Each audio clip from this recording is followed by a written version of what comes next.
Why would the Kings hold a day one media draft watch party, if you will? Like, if nothing going on, will we just all go and sit around, sing Kumbaya, and then go home? Or is it the possibility that the Kings could jump up into the number one first day? So I think some fireworks are going to happen, man. What do you think their priority here is? And we're going to talk to Jason Anderson a little after 3. We'll ask him the same question. We know, at least we think we know, the Kings want a point guard because Scott Perry has mentioned that. We know, at least we know they're trying to trade up. You know, it's interesting how one of those moves could dictate the other. Which of the, I guess right now, trading up is the priority because the draft is tomorrow, right? Yeah, I think so. I think trading up is the priority because you got a finite time to do it, you know? Other stuff you can wait, you know, whether it's Miami to trade or something like that. You can even wait till after the draft, Whitey, to do that. Let's say that 20 pick, you want so-and-so, Walter Clayton, let's just say. I think that's who they want. You think Miami or Sacramento? I think Sacramento. Oh, okay, yeah. That did he work out for them though, or is he the type of player you don't even need to see? Or it could have been some private workouts that we don't know about. There are a lot of teams that he stopped working out for, huh? So he did. He has a pretty good idea that he's going to go somewhere that he's comfortable with. Yeah, and I think the report was he worked out for Miami, and then after that, shut down other workouts. Who knows? Kings might have been a part of that. You just never know. Yeah. And so I do think, you know, something is going to happen tomorrow. And I understand Kings fans, man, really impatient right now. They're impatient. They want fireworks right now. They're watching Boston make moves, Portland, Wizards making moves and everything. And we're like the little kids on the side waiting to jump into the party. Calm down. It's going to happen. I think something's going to happen, man. And if it doesn't, it's not the lack of trying. Speaking of the Pelicans and trades with the Wizards, what do you make of that? CJ McCollum, Kelly Olynyk. I know you're a big Kelly Olynyk guy. And a future second-round pick to the Wizards for another one of your guys, Jordan Poole, Sadiq Bey, and the number 40 pick in Wednesday's draft. I'm a little surprised. The Pelicans, Jordan Poole. Pool party, yeah. Remember, they got Joe Dumars now. Right. So that it might be a shift in direction. And think about it like this. With CJ, he's on the final year of his deal, probably not going to re-sign him. So this is a way of getting something back in return, getting a young player still and a guy like Jordan Poole who has some upside. And then you kick the tires on him and see, you know, he has 2 years left on his deal. So you're not married to him forever. Washington now expected to approach $100 million in projected cap space in 2026. With CJ McCollum, as you mentioned, and expiring. So things are happening all over the league and all over the Western Conference. A lot of things that will have at least some impact on the Kings as we wait to find out what, if anything, they're going to do. Right. Yeah. It's you know, Kevin Durant staying in the West. It's like, damn, you know, other Western Conference teams making moves. Spurs, they don't have to do anything. They got the number 2 pick, number 14 pick. They're going to be better. Portland, I think, is going to be better now with Jrue Holiday. And so, it's going to be a tough season in the West. One of the things Jay and I talked about yesterday, Whitey, is if you're Scott Perry, how much are you looking at the landscape of the West and thinking, you know what? I'm not going to make a move just to compete now. Like, and I brought this up yesterday. Let's say the Kings win 40, 42 games. Miss out on the playoffs, but get a lottery pick next year. Who knows what that could be? Who knows? That might be number 9, number 8. Is that the worst thing that could happen at this point? No, I'm with you. I think if you truly, as Scott Perry has said he is, focusing on getting everything in order, establishing your identity, then a lot of what's going on around you, you have to ignore. Right. It's hard to do. Yes. And as fans, we never do that. That's part of the fun of being a fan. But I think you have to be disciplined and focus on the task at hand, which right now is we got to fix our own house. We can't worry about what the neighbors are doing. Right, exactly. Because if you do, that's when you make a bad move. Yeah. That's when you make a desperate move that could set this team back. As far as I'm concerned, when I look at the Kings draft picks going forward, I got to get something back legit if I'm trading any of my first round picks. Because where this team is, and we've talked about it, if you're going to be rebuilding, you want to do it through the draft, unless you get a guy. And so I'm not giving up a first-round pick for the likes of a Marcus Smart or a Jrue Holiday or somebody like that. No, our first round picks are valuable right now. We need to treat them as such. Now, I got to ask you guys something that is more important than basketball. It's off the beaten path a little bit. I know last week, I think it was Friday, you talked about the best rhythm and blues singers. How do you know? I saw some on social media. Oh, I thought you might be watching. I thought you might be watching on vacation. Somebody responded on social media. Yeah. Who did we? And I'm just wondering if this gentleman was on your list. I was, Sheeny and I were at a pizza place in Kaloa, Old Town last week, and I didn't know you guys were going to talk about that. And he came on I don't know. I want to say jukebox is probably Spotify. Right, jukebox. Yeah. And I was like, I forgot. I haven't heard this guy in a long time.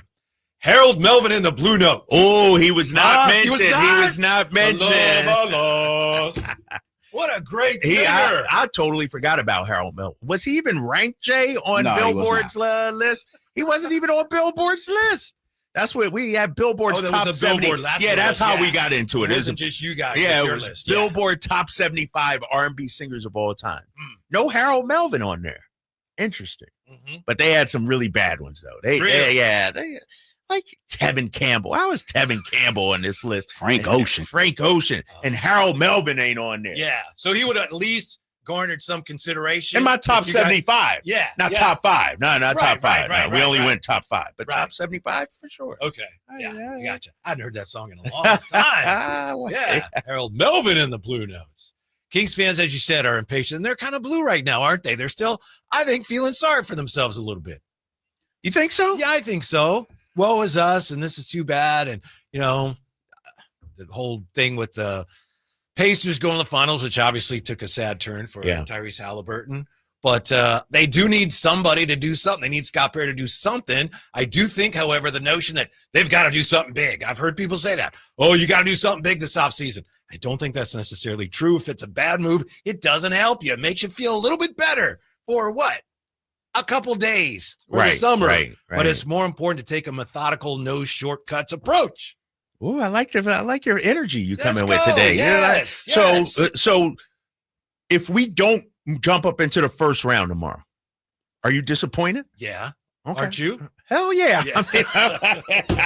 Because it signals two things, Whitey. Obviously, it signals a future pick, but it signals the Kings have a guy that they want. Yes. And we're going to go out there and get. Yes. This is a guy we believe in, and so who knows? The deal might not happen until right up to that pick or right after that pick. When Adam Silver walks up there, we have a trade or something like that afterwards. Because if you're Sacramento, let's say you are targeting the guy. Let's say it's Clayton. What if he's picked 19? Right. You might not want to do the deal then, And so I think, if you're Scott Perry, you got to wait and see. All right, is the guy we want available? And if so, let's go up there and get him. So what you're suggesting is there could be a deal in place right now, but it may be contingent upon what else happens. What else happens? Yes.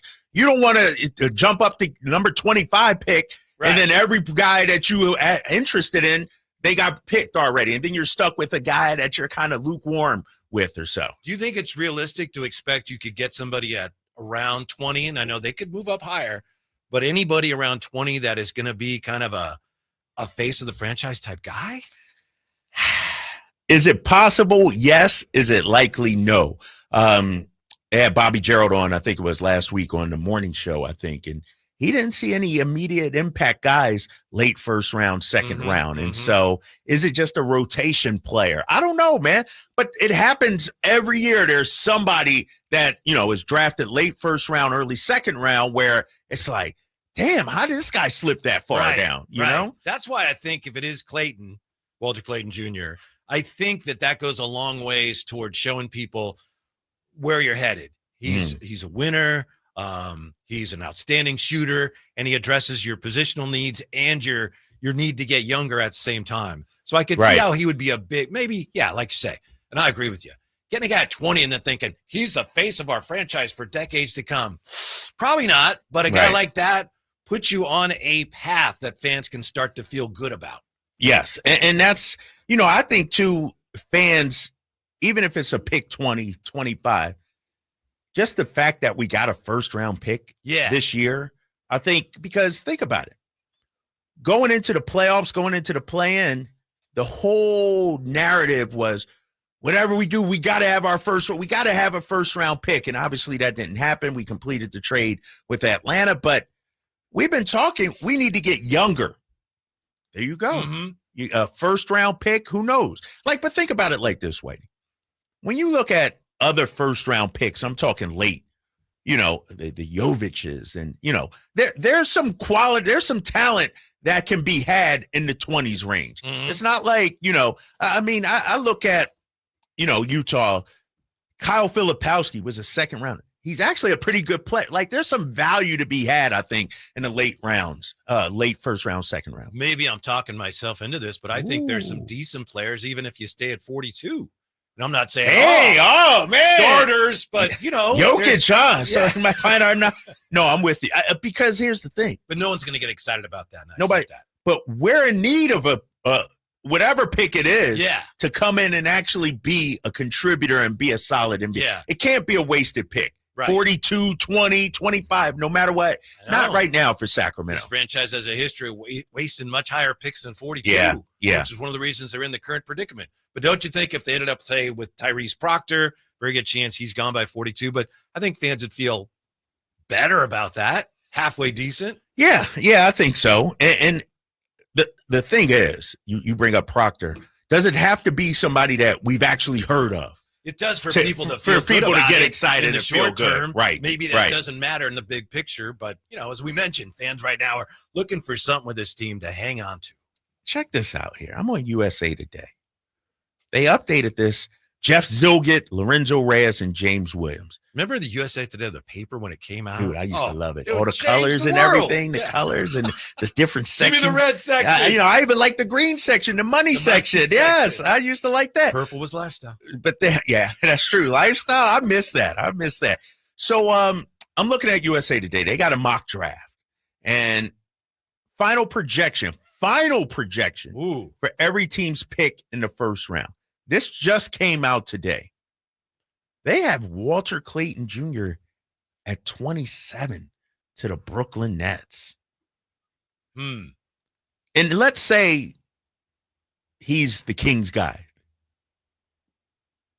If he's around at 20, I can see it happening, Mighty. I can see, because, and I'm trying to figure out the Miami Heat situation. They got some young assets, some young talent. But Pat Riley is pretty impatient also.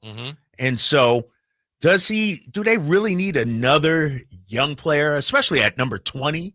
Or could they use a veteran to come in and help them right now? I could see it happening. Yeah, I could too. I think a lot of us, like you said, will be somewhat, well, you said you would be. I would be disappointed if it doesn't happen. I am wondering about the assumption that all of us have made to some degree.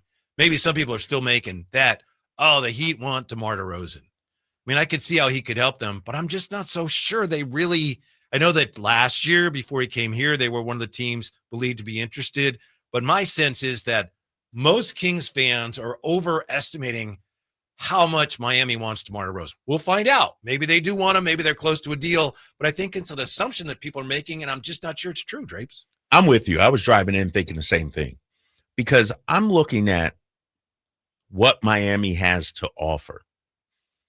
And let's say they are interested in DeMar. They're not giving up any young players to get him. Right.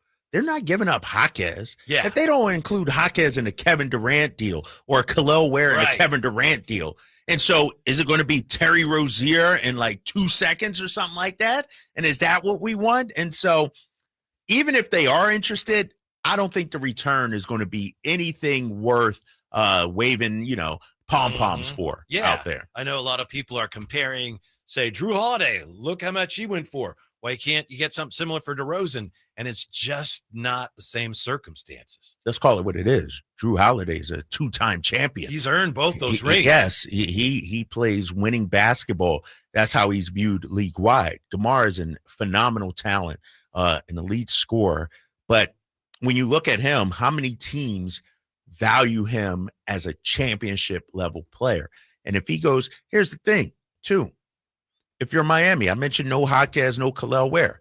If they say, we'll give you Andrew Wiggins, why would they do that? Right. Wiggins is a good defensive player, compared to DeMar. And so it just doesn't make sense for Miami. A lot of fans have been saying, hey, if you can get Wiggins and the 20th pick for DeMar, you should do. Yeah, of course you should do that, but you're not going to be able to. Right. So it would appear. So are you coming to the belief that the roster could be pretty much intact with a little bit of a sprinkle here and there, maybe a first-round pick, maybe a free agent point guard? Yeah, I solidly arrived at that conclusion right before I left when you and I talked about it. And you were saying, it kind of looks like it's trending that way. Right.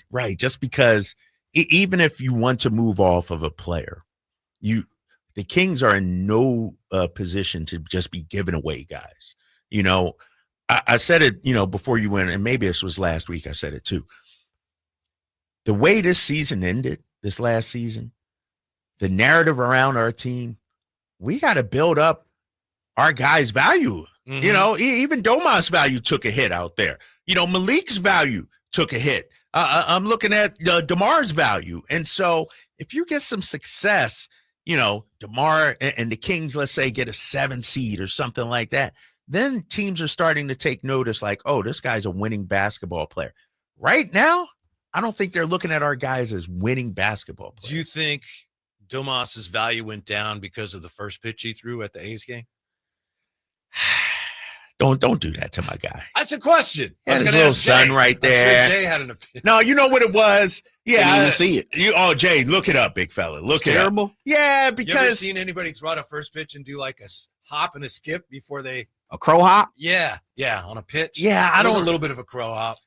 Well, I don't know what happens when people take the mound. You guys are baseball players. You've thrown it off the mound.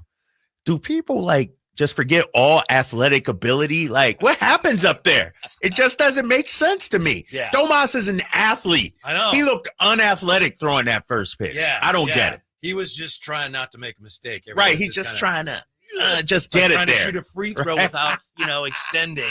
It was fine. It was okay. But it was not okay. It was not okay. But it was fine. For a professional athlete, man, in his prime, you expected a little something better than that. Right. Yeah. You see the lefty up there. Ooh, left-hander. What's this left-hander got? Left-handers have natural rhythm off the mound. There've been some classic lefties. And anyway, didn't matter. His son didn't mind. They had a good time. So, we're fine. 339-1140, 1-800-920-1140. I am anxious to hear what Jay thinks of it when he gets a look. Oh, yeah, when he checks that out. Yeah. Yeah. Jay, let's talk to William here on Sacktown Sports. Hey, William, thanks for hanging on. You're on with the Drive Guys. What's going on? We're fine. 339. Hey, William, you're up. 1140. No, I was listening to his radio. Sorry about that. Yeah, but it was William up to. How about David? David, how are you? Hello, David. Yeah, what's up, David? You're on radio, David. What's up? I'm doing all right. How y'all doing? Good. What's up, man?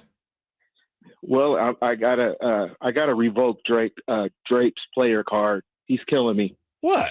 He's making a case for Harold Melvin from Harold Melvin, the Blue Notes, to be in the Billboard top 100 or whatever. Harold Melvin was not the lead singer of Harold Melvin and the Blue Notes. Really? That was Teddy Pendergrass. That was Teddy P? That's why. I didn't know that. See, my guy Whitey put me in the Yeah, I assumed it was Harold Melvin because it's Harold Melvin and the Blue Notes. I did not know that. See, and that was the big thing why he went solo, because if you look at all the Harold Melvin and Blue Notes albums, it was Harold Melvin and the Blue Notes featuring Theodore Pendergrass. Yeah. Bad Luck and Wake Up Everybody. Uh-huh. That was all Teddy Pendergrass. That was, yeah. I can hear that. That's what you got. That's what you got. So he's on. He did. Teddy Pendergrass came in at number 23. So I couldn't wait to let you guys know that. Otherwise, the player card was about to be revoked.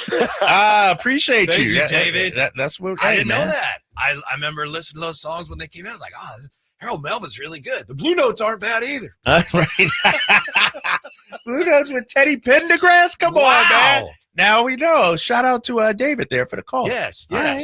Appreciate that. I thought he had a hot sports take. He had something better than that. Yeah, something better than that, right? Yes. What do you make of this, Drapes? Yeah, what you get? Kings reported, hate to use that word because, everything now is they're linked to, associated with, rumored to be this or that. Kings reported to be gauging interest in Malik Monk, Devin Carter. How do you think fans feel about that? You think maybe this is Scott Perry? And again, they're just talking to everybody about everything. Right. Is this a GM looking at what he's inheriting and going, I'm not sure about some of these guys. I might want to go out and get my own guys here. No, he's 100%. That's what he's doing, Whitey. That's what GMs do. That's what they do. For better or worse. And honestly, if Dallas can bring up Luka Doncic to the Lakers in a trade, every player in the league can be mentioned in trade talks in terms of gauging your interest and value and everything like that. And so I don't think it's, I want to get rid of these guys. Right. I think it's, hey, what would you offer me? Because think about it like this, Wayne. If the Mavericks don't offer up Luka, teams aren't going to ask him about him. You know what I mean? Like, nobody ever's going to think, so how are trades going to get done? Right. And so if you're Scott Perry, especially because you're coming from the outside and now you're on the inside, you got to get a gauge of what your roster is worth. Mm-hmm. The players on your right. He's just doing his due diligence. I'm not going to look too much at that. I know Jerry Reynolds was on King Show podcast, and he said, I would make everybody available just to find out what they're worth around the league. It's not that I want to get rid of guys, but I want to know what their value is around the league. Right, exactly. And that's the thing, man. It's what if somebody says, oh, man, we love Malik. Toronto, let's say. How about RJ Barrett in the first or something? Mm-hmm. Whatever it may be. You got to listen and put that out there if you're Scott Perry. So, yeah, I'm not going to overreact to it and be like, oh, he's looking to trade these guys. We've said it before on this show dozens of times. Nobody is untouchable. Who's untouchable in the league? Maybe Wemby. That's about it. And so if you're Scott Perry, you got to do your due diligence and bring up all sorts of names. Mm-hmm. And how about this, Whitey? What if he's talking to the Celtics about Jaylen Brown and he brings up Malik and Devin Carter? There's nothing wrong with that. He may be. That's probably not going to be enough. It might not be enough, but that might be what he's floating out there. And so, man, it's I can't wait till this is over though, Whitey, because too many people got sources nowadays. Too many people got reports nowadays and everything. It's hard to keep straight who's accurate, who's telling the truth, who actually has sources. Right. It's hard to sift through it all. One thing that's going on that is not acceptable is some of this through the aggregation, the information is actually being twisted. So, for example, Jason Anderson's coming on at 3, and he wanted to clarify something because he reported something, and then I'm not sure who it was. I think it was. We'll clarify when we have him on, if not before. Then someone misconstrued what he wrote. And so he had to come back out and say, that's not what I said. So it's one thing to aggregate, but it's another thing to aggregate and then get wrong what you're aggregating. Right. And it makes Jason look bad. It's like, according to Jason Anderson, the Kings are unwilling to part with Keegan Murray and Keon. He's like, well, I didn't say that. Not what I said. It's terrible out there. It's a cesspool right now when it comes to social media. And my least favorite is Kings have been linked to this guy. Well, how have they been linked to him? By who? Well, someone said they might trade him to that team. That's right. That's not really a linkage of any significance. Right. Who are point guards that the Kings have not been linked to? Can you think of any, honestly? I don't know. Because Jeremy Lamb, maybe? Did you just say that? Is there any point guards? Right. It's anybody that, because we did the exercise. We went down the free agent list. If you're Scott Perry, I'm looking at all these guys. All right, nope, yep, no, and so it's the business of basketball, right? It is a business of basketball. When we come back, we know who the Kings Summer League coach will be.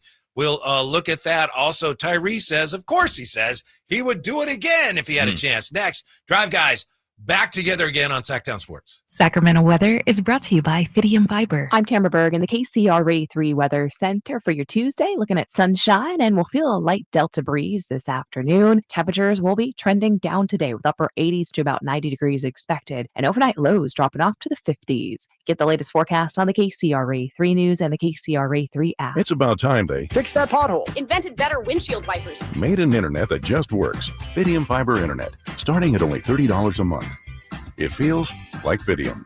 Offer available to residential customers only. Terms and conditions apply. See Fidium.com for details. Ready to order? Yes. We're earning unlimited 3% cash back on dining and entertainment with the Capital One Saver Card. So let's just get one of everything. Everything? Fire everything. The Capital One Saver Card is at table 27 and they're earning unlimited 3% cash back. Yes, Chef! This is so nice. Had a feeling you'd want 3% cash back on dessert. Ooh, tiramisu. Earn unlimited 3% cash back on dining and entertainment with the Capital One Saver Card. Capital One, what's in your wallet? Terms apply. See CapitalOne.com for details. If you need to hire, you know it takes time. Well, what if you could meet with qualified candidates the very next day? Now you can with Zip Intro from ZipRecruiter. You simply pick a time and it does all the work of finding and scheduling qualified candidates for you. Then you choose who you want to talk to and meet with great people on back-to-back video calls as soon as the next day. Try Zip Intro for free at ZipRecruiter.com/free. Zip Intro. Post jobs today. Talk to qualified candidates tomorrow. Get ready for a night out with Jordan Davis. It's Country in the Park 2, Saturday, September 13th at Cal Expo. Along with the special guests Mitchell Tenpenny, Locash, Vincent Mason, and Averyana. Make it a family day out with food trucks, games, dancing, and more. Saturday, September 13th at Cal Expo with Hoplet Chrysler Dodge Jeep and Ram Center. Tickets and info at CITPFest.com. Oh, and that's a hard foul. Let's listen for the call on the floor. The taxpayer owes back taxes. Penalties and interest are assessed and wage garnishments to begin immediately. The IRS never misses that call. I wonder if they will challenge it. The call is under review. Priority Tax Relief has been called in for a review. Priority is the best in the business at negotiating your tax debt and has even eliminated the debt for some clients. Priority Tax Relief is saving their clients millions of dollars every month. After a careful review from Priority Tax Relief, the debt has been eliminated. No foul on the play. Whoa! That completely changes the game, folks. If you owe more than $5,000, call Priority Tax Relief, and in minutes they'll review your case for free with a direct line to the IRS to see if you qualify for life-changing relief. No more worrying about wage garnishments or frozen bank accounts. Call Priority Tax Relief today at 800-899-2289. That's 800-899-2289. We make your tax relief our priority. Call now. Priority Tax Relief. The Hagen Oaks Cutting Edge Putter Fitting Studio offers you more technology, more choices, and more service. Hagen Oaks wants to be your go-to total golf game fitter. With $30,000 worth of state-of-the-art technology ready for your fitting, Hagen Oaks will help you make your best putting stroke while finding the best putter design, shape, hosel, length, and loft for your game. Schedule your fitting at the Hagen Oaks Player Performance Studio by calling 916-808-2531. That's 808-2531 for more. Hot summer savings explode at Maida's Elk Grove Chevy. Save $12,000 off MSRP after rebates. Every new 2025 Silverado half-ton LT and RST in stock. Maida Chevy has similar savings on every new Silverado. One of the largest selections in the Sacramento area. $12,000 off new Silverado. Exclusively at the Maida Chevy Silverado Supercenter. Now that's big, huge. See them all at MaidaChevy.com. Together, let's drive. Just rating 2011 renewal. Not available with special financing, lease, and some other offers. With 25 award-winning years in Northern California, Ashton & Price is your local injury law firm. Pro attorney tip: if a firm presents as local but they're in LA, red flag. If your first consultation is not with a lawyer, big red flag. At Ashton & Price, your first consult is with a local attorney, and if serious injury prevents travel, a lawyer will come to you. Still not enough? George Washington's my uncle. At Ashton & Price, no red flags, just red, white, and blue. Remember, for the best advice, don't think twice. Call Ashton & Price.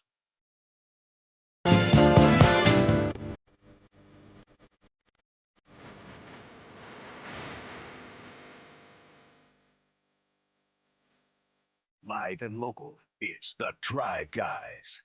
Watch the show on youtube.com/Sacktown Sports 1140.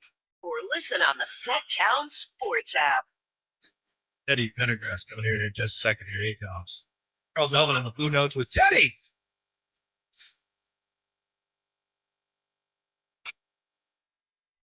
Thank you.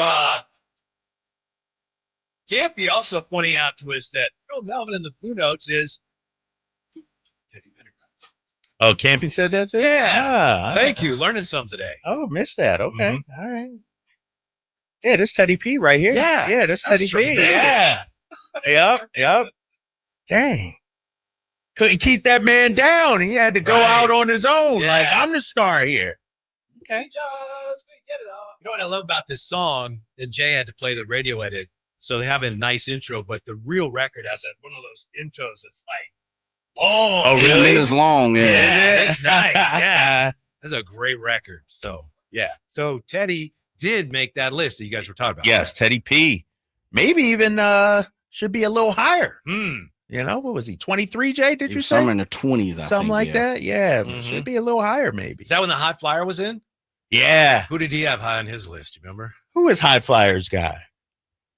Ooh, I can't remember who was I number can't one. remember. Oh, Luther was number one. Oh, yeah, for me. Luther up Luther there, was number Luther, one yeah. for sure. Yeah. Stevie was number 2, I think. Trying to remember who else he had up there that was. When did Stevie start? With his little Stevie Wonder? Was Yeah, he like little 15 or Stevie something? Yeah, he was a young guy. Maybe even younger than that, dude. He was 12, real young. 10 Yeah, around. yeah. He started playing yeah. at 10. I know he started playing instruments. Yeah. All right, so drive guys back together again. Jay, have you seen Domas's first pitch? Yeah, I took a look at it. Yeah. What do you think? He just lobbed it up there. He's just trying to get it, not make a fool of himself, basically. And in retrospect, he did. Yeah, a little That's bit. right.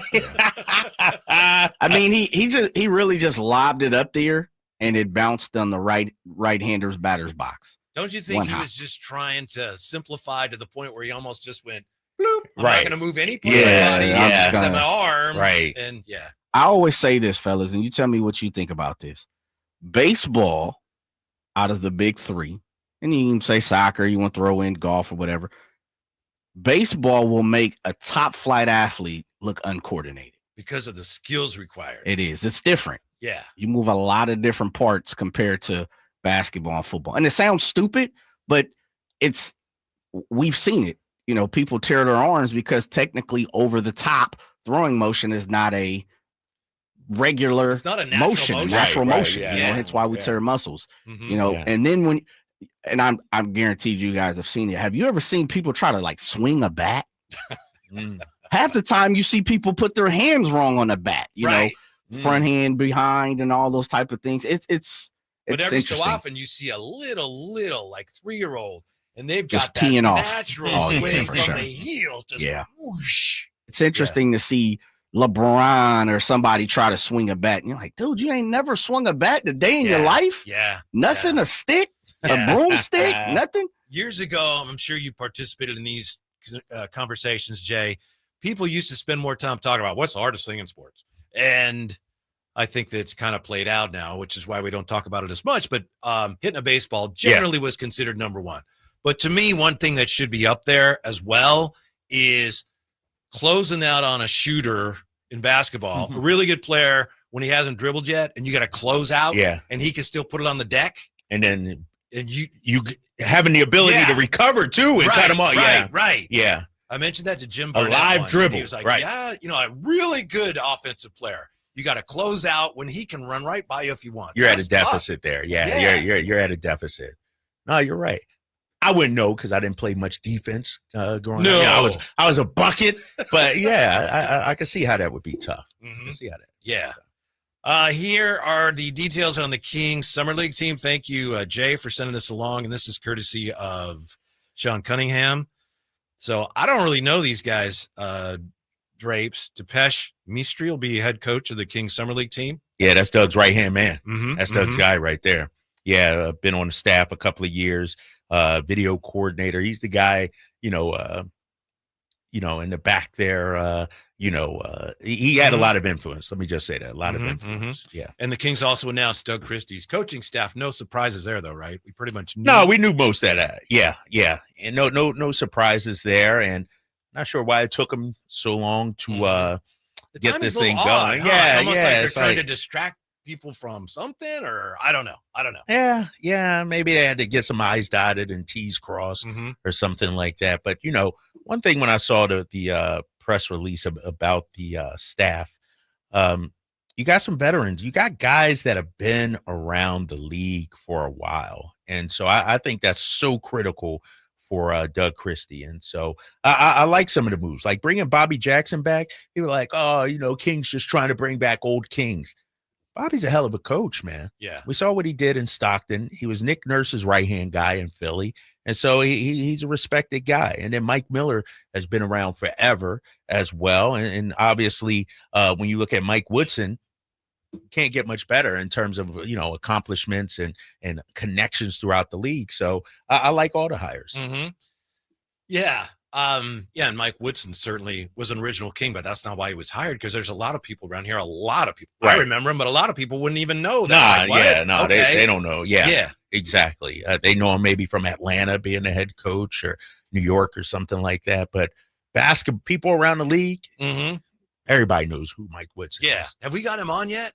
I know I've been gone a while. We were talking about having him on. Oh, no, we haven't. Let's. No, we haven't, because officially nothing had happened until about been announced. Yeah. Gotcha. Yeah.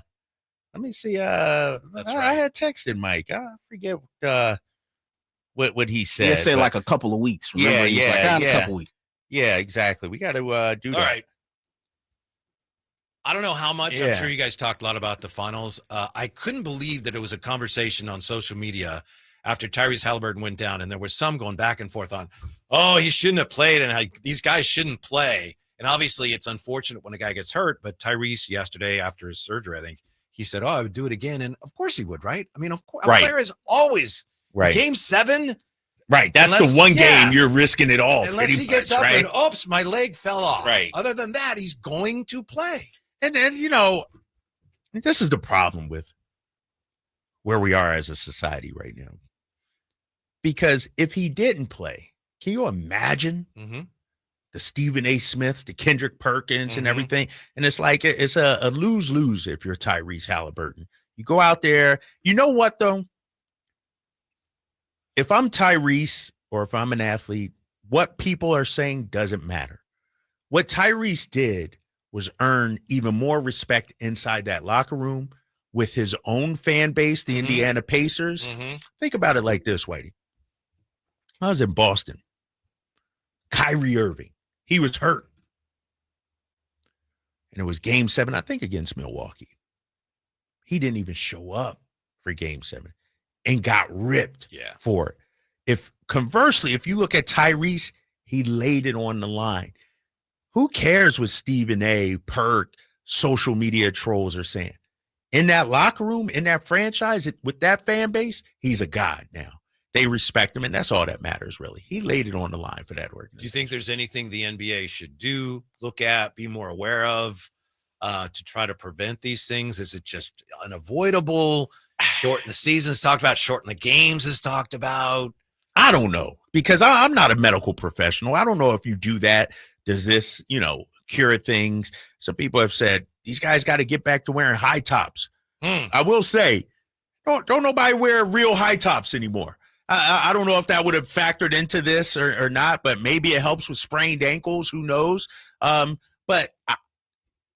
Because injuries can happen no matter what. Now, is this an overuse injury? I don't know. I need to talk to a medical professional. But well, how about to that point? They're all physically overused. Everyone, right? There's no way you can avoid that. You might be able to minimize it here or there, but everybody in the NBA, every professional athlete's like, wow, you're going to get hurt because you're way, way extending yourself. That's part of professional sports. Right. So that part is unavoidable. Right. That's the nature of being a professional athlete. You're doing things that normal humans can't do. You're stretching your body to the levels that normal. I will say, if you have a calf strain, you got to be extra careful. Like, I know he says I would do it again and again. But damn, we've seen this so many times now. Yeah. Is that an injury where you got to be shut down from that point on? I think they probably will look at it differently now. Right, yeah. right. And the way I read it explained is you have when, the tendon attaches the calf muscle to the bone, and when the muscle is compromised because it's injured, the muscle doesn't absorb as much of the shock the tendon does, and snap, it just can't handle it. But someone else wrote this, and I agree with it completely, but it wasn't my original thought, that ESPN didn't ask Bob Myers About what he went KD, through, yeah. because he was in tears after that. I don't know if you remember that. How they don't ask him something about that when he's right there. That's a miss. That's a swing and a miss. Oh, don't get me started on ESPN. We're starting. And their basketball We're starting. coverage. I know you don't like to talk about that because you don't like to criticize. I don't like to, but it was awful. You know what else was awful? I'll make this quick point. Watching the broadcast, first of all, they should not have shown, in my opinion, the injury 20 times like they did. Second of all, broadcasts have a way, you're supposed to serve your audience. How many times have you watched a game, and Game 7 was one of them, where a great play is made and they roll out to break? I'm waiting for the replay, and they show some old pictures of Bob Cousy and them holding a damn trophy. I don't need to see that. Somebody just had a 301 alley-oop dunk. I want to see that. And so I just, the game is maybe a little too overproduced, if you ask me. Just had to get that off my chest. Yeah. Well, we're done with them, right? We're done with ESPN. Yeah. No. Doing the finals anyway. Yeah. Who gets it? NBC next. Yeah. Going forward. Yeah. Yeah. All right. We'll come right back and rank the last 7 NBA champs.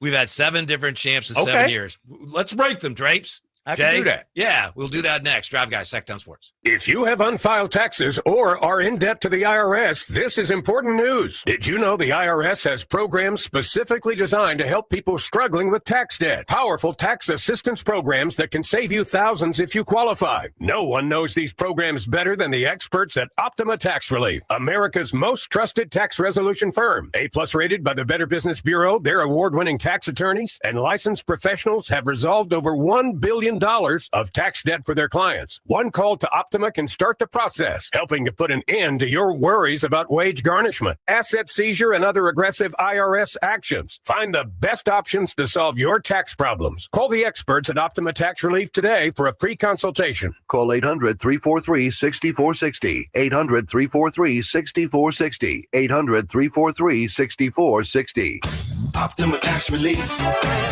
Some restrictions apply. For complete details, please visit OptimaTaxRelief.com. Hi, Sacramento. It's the No Surprise guys at Bell Brothers Plumbing and Air Conditioning. Need a new water heater? Call Bell Brothers. Need a free plumbing estimate? Call Bell Brothers. Have a clogged drain? Call Bell Brothers and we'll unclog it for only $67, plus free camera inspection, valued at $250. We don't guess at plumbing and drain problems. We used advanced camera inspections and diagnostics. We're fast, reliable, and respect your time by showing up when we say we will. The price we quote is the price you pay. With more technicians, more trucks, and more experience, we get the job done right the first time. No surprises. Our technicians are all background checked, drug tested, and will leave the work area cleaner than they found it. Don't wait. Call Bell Brothers today or book online at nosurpriseguys.com. That's nosurpriseguys.com.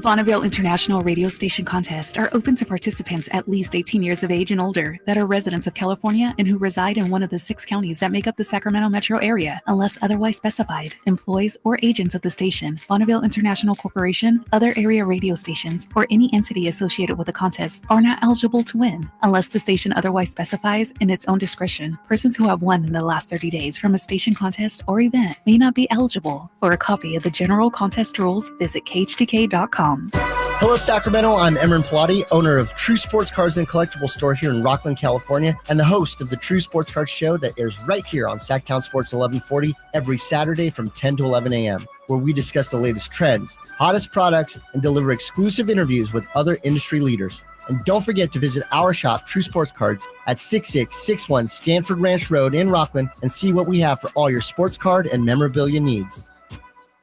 What's going on? We're talking to Chad Hoblet of Hoblet Dodge Chrysler Jeep Ram in Woodland. Chad, tell me what's happening for the Employee Pricing Plus sales event. Anyone can get you employee pricing, but at Hoblet, it's all about the plus. You can only get here. Save up to $16,000 off MSRP on new 2025 Ram 1500 Crew Cabs. One of the many reasons we are the #1 Ram truck dealer in California. Well, why do you think Hoblet's consistently California's #1 Ram truck dealer? You won't find a better price on the Ram truck you need. And with 500 new Rams available, no one one has a better selection. Plus, being a 5th-generation family-owned dealer, you get the big city selection and savings with the small town service, and we have 7 Walter P. Chrysler Service Awards to prove it. Search, select, and save through their whole inventory at HobletDodge.com. Unbeatable prices, unbeatable selection. Nobody beats Hoblet, period. 16,000 total net savings on select new 2025 Ram 1500 Laramie after 6,000 factory rebates and 10,000 dealer discounts. Rebates include 2,500 select inventory bonus cash, 500 on the job upfit, must show eligible upfit. Employee pricing factored into dealer discount. 5% savings. Sample VIN 711632. See dealer for details. If your passion is bass fishing, only one radio show has the action, information, and excitement of your favorite outdoor sport. Ultimate Bass, hosted by Tournament Bass Pro and California Outdoor Hall of Famer Kip Brown, takes you live to where the fish are biting every Saturday morning. Only Ultimate Bass feeds your passion with the latest news, products, tips, and advice from the pros. Ultimate Bass with Kip Brown, Saturday mornings at 5 a.m. on Sacktown Sports 1140, part of SEP's Saturday Morning Outdoors. Xfinity TV is the best way to stream your favorite live sports, giving you an incredible viewing experience. From pregame to postgame, Xfinity gives you the best seat in the house with traditional TV, streaming stats and odds right from your TV. All he wanna do is gas me. How we end up in the backseat, just trying to get to the... Your afternoon home for Kings talk and so much more. The Drive Guys on Sacktown Sports. Jason Anderson from the B, Mr. Anderson, going to join us a little after the top of the hour. Drive Guys back together. We're going to rank the last 7 NBA champs here. Before we do, I just want to give a shout out to a server who helped us in Kauai, because we like to shout out people who do a good job, whether they be athletes or not. So we were having our dinner Sunday at Rumfire at Poipu Beach after we watched the NBA game. And it's our, dinner before we go home the next day. And so this server, James, really nice guy. He's very funny. And my wife, Sheena, says, we're here. We're celebrating our 40th anniversary. And he turns to her and he goes, ma'am, that doesn't seem mathematically possible. Then he turns to me with both arms out. And I was like, yes, that was very well played. Right? I mean, that's really well done. That is. Did you give him an extra tip and everything? It came into, it was considered, yes, when it came to Promised him a shout out on the radio too? I didn't do that. Okay. But I just, the way he did it, just a, ma'am. That was smooth. Yeah. That does not seem mathematically possible. Turns right to me like, how about that? That was well done. That was well played. Sheena was probably smiling from ear to ear, right? She was beaming the rest of the night. Yes. But it's good to be back with things going on. Is it really? It is. It is. Good to be better back. than me. Yeah. Dude, I'm out of here. Jay, no, I went to Vegas for 2 days. I remember. And I didn't want to come back. Were you at the groundbreaking? Okay, because you had said you might have been, right? Yeah, but they got it all covered up. You can't even see it from the street anymore. Like, last time I went last month, they didn't have the fence up or anything. It was a chain link fence. Now it's like boarded up. You can't even see in there. Yeah. So I did not go. And it was at 8 a.m. I wasn't getting up. Right. I'm sure you guys talked about it. I don't mean to be. No, we didn't get it. No, we're going to get into it. We got to get it. Yeah, we've been waiting on you to talk A's baseball. You know, all the equipment they had there was rented? Did you know that? No. Yeah. Saw that. Like they had tractors and stuff. It was get out of here. It was rented. For the look, baby. They're not doing any work. There's no work scheduled I mean, I saw a big pile of dirt, though. Like the dirt was piled high. Somebody did pile some dirt, right? They moved some dirt around, but I didn't know that. Yeah, Everything was rented. Wow. Okay. You want to get into that now? Well, let's since I said we're gonna take a little longer than that. Yeah, we need more time than that. We'll get into all that. I wanted to see what you thought of ranking the last 7 NBA champs, because we've had now, what was it? We had the Lakers, and we had the Bucks, right? Mm-hmm. Well, Toronto before the Lakers, and you had the Warriors in there, Denver, Boston, OKC. So who would you put if you had to rank them 1 to 7? You got to put the Lakers last, don't you? Just because of the nature of that championship. Nah. So you're wrong. Oh, come on. Don't be. Even Caruso said, "I got a real one now." Don't be Kings fan out there. I'm just looking at the teams. Now, are we talking about the path to the title? I'm talking about what are we? For me, and we could do it any way you want. Obviously, it's the teams, what they did, the circumstances under which they did them, and I also look at what they did before and after that. Because I could make the case that Lakers team could beat this OKC team. That Lakers team, I think, could beat this OKC. So how, like, for instance, Boston, their path to the finals was cupcake, easy. Are we factoring that in? I have Boston ranked number 1 of all the teams. Okay. Because of the fact that they didn't win more. They could. I think they should have beaten the Warriors, but I take all that into account. To me, they were the best team. And then I know you won't like this. I had Denver second, OKC third, Warriors fourth, then Toronto. Then I have Milwaukee 6 and the Lakers 7. And again, I have them at the end just because the circumstances under which they did them, they were better than everybody else. Not their fault, but extenuating circumstances. Would the Lakers play like 52 games or whatever? Well, that's your take. That's your, I can't be like, no, Whitey, you're wrong, because it's an opinion based thing. It is. Your opinion is wrong, Whitey. If I was ranking them, you are ranking them. All right, I'll do it right now. Number 1, I'd probably. Can you start 7? Oh, you want me? All right, you want me to go that way? You want me to go? All right, it's just more dramatic that way. I would say Toronto 7. Ooh, I like that. A little D-list. Drape's top 7 rankings of the last 7 championships. I would go number 7, Toronto. Number 6, Milwaukee. I had Milwaukee 6 also. Toronto, I'm with you. I had them higher, but they just kind of were a souffle that wasn't built to last. Right. And their path, they should have lost to the Sixers if Kawhi doesn't hit the shot. Warriors get hurt. Yeah. So it's like, Yeah. So I got Milwaukee at 6. Number 5, I'm going to go with Golden State. They should have lost that series. I agree. They weren't the better team that year. They shout out to Steph turning it up and everything. With you on that. Number 4, I'm going to go with OKC.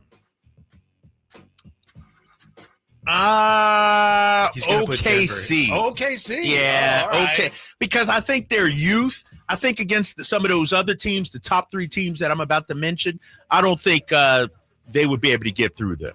So I got them at number 4. And they got pushed to 7 by the Pacers and their injured superstar Tyrese Halliburton. Number 3, I know it's got to be Denver. I'm going to go Lakers. Lakers. Wow. Nah, take that back. Number 2, the Boston Celtics. Or number 3, the Boston Celtics. Number 3, Boston. Okay. Yeah, number 3, Boston.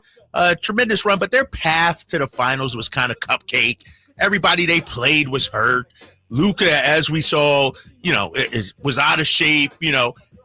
Luka's best ball came in the conference finals. He wasn't ready for and so number 2, I'm going to go Lakers. And number 1, the Denver Nuggets. I'm shocked. I don't disagree. Whitey, how long have you known? I don't let personal feelings impact my takes, and I'm not biased. Today, okay, start right now. But here's why I got Denver number 1. They were a juggernaut during the playoffs. Yeah, I had them number 2. They were playing at such a high level. Like they're oh my gosh. With Gordon and playoff Jamal Murray, that's a real thing. And so shout out to Denver. I thought, when they were playing their best out of all those 7 teams we're talking about over the last 7 years, Denver at their best, right? They were number 1. And you also, or at least I, look at what they did before that and after that. And right. They haven't won a championship since, obviously, but they've still been competitive. Tony Jones, your buddy on Twitter, on X, somebody was asking about OKC, they're going to repeat. He said he covered that Denver team for 3 years, and he said that next year, he said their legs were gone. Right. They were still really good, but he said repeating is so physically demanding. Haven't had it happen since what? Warriors?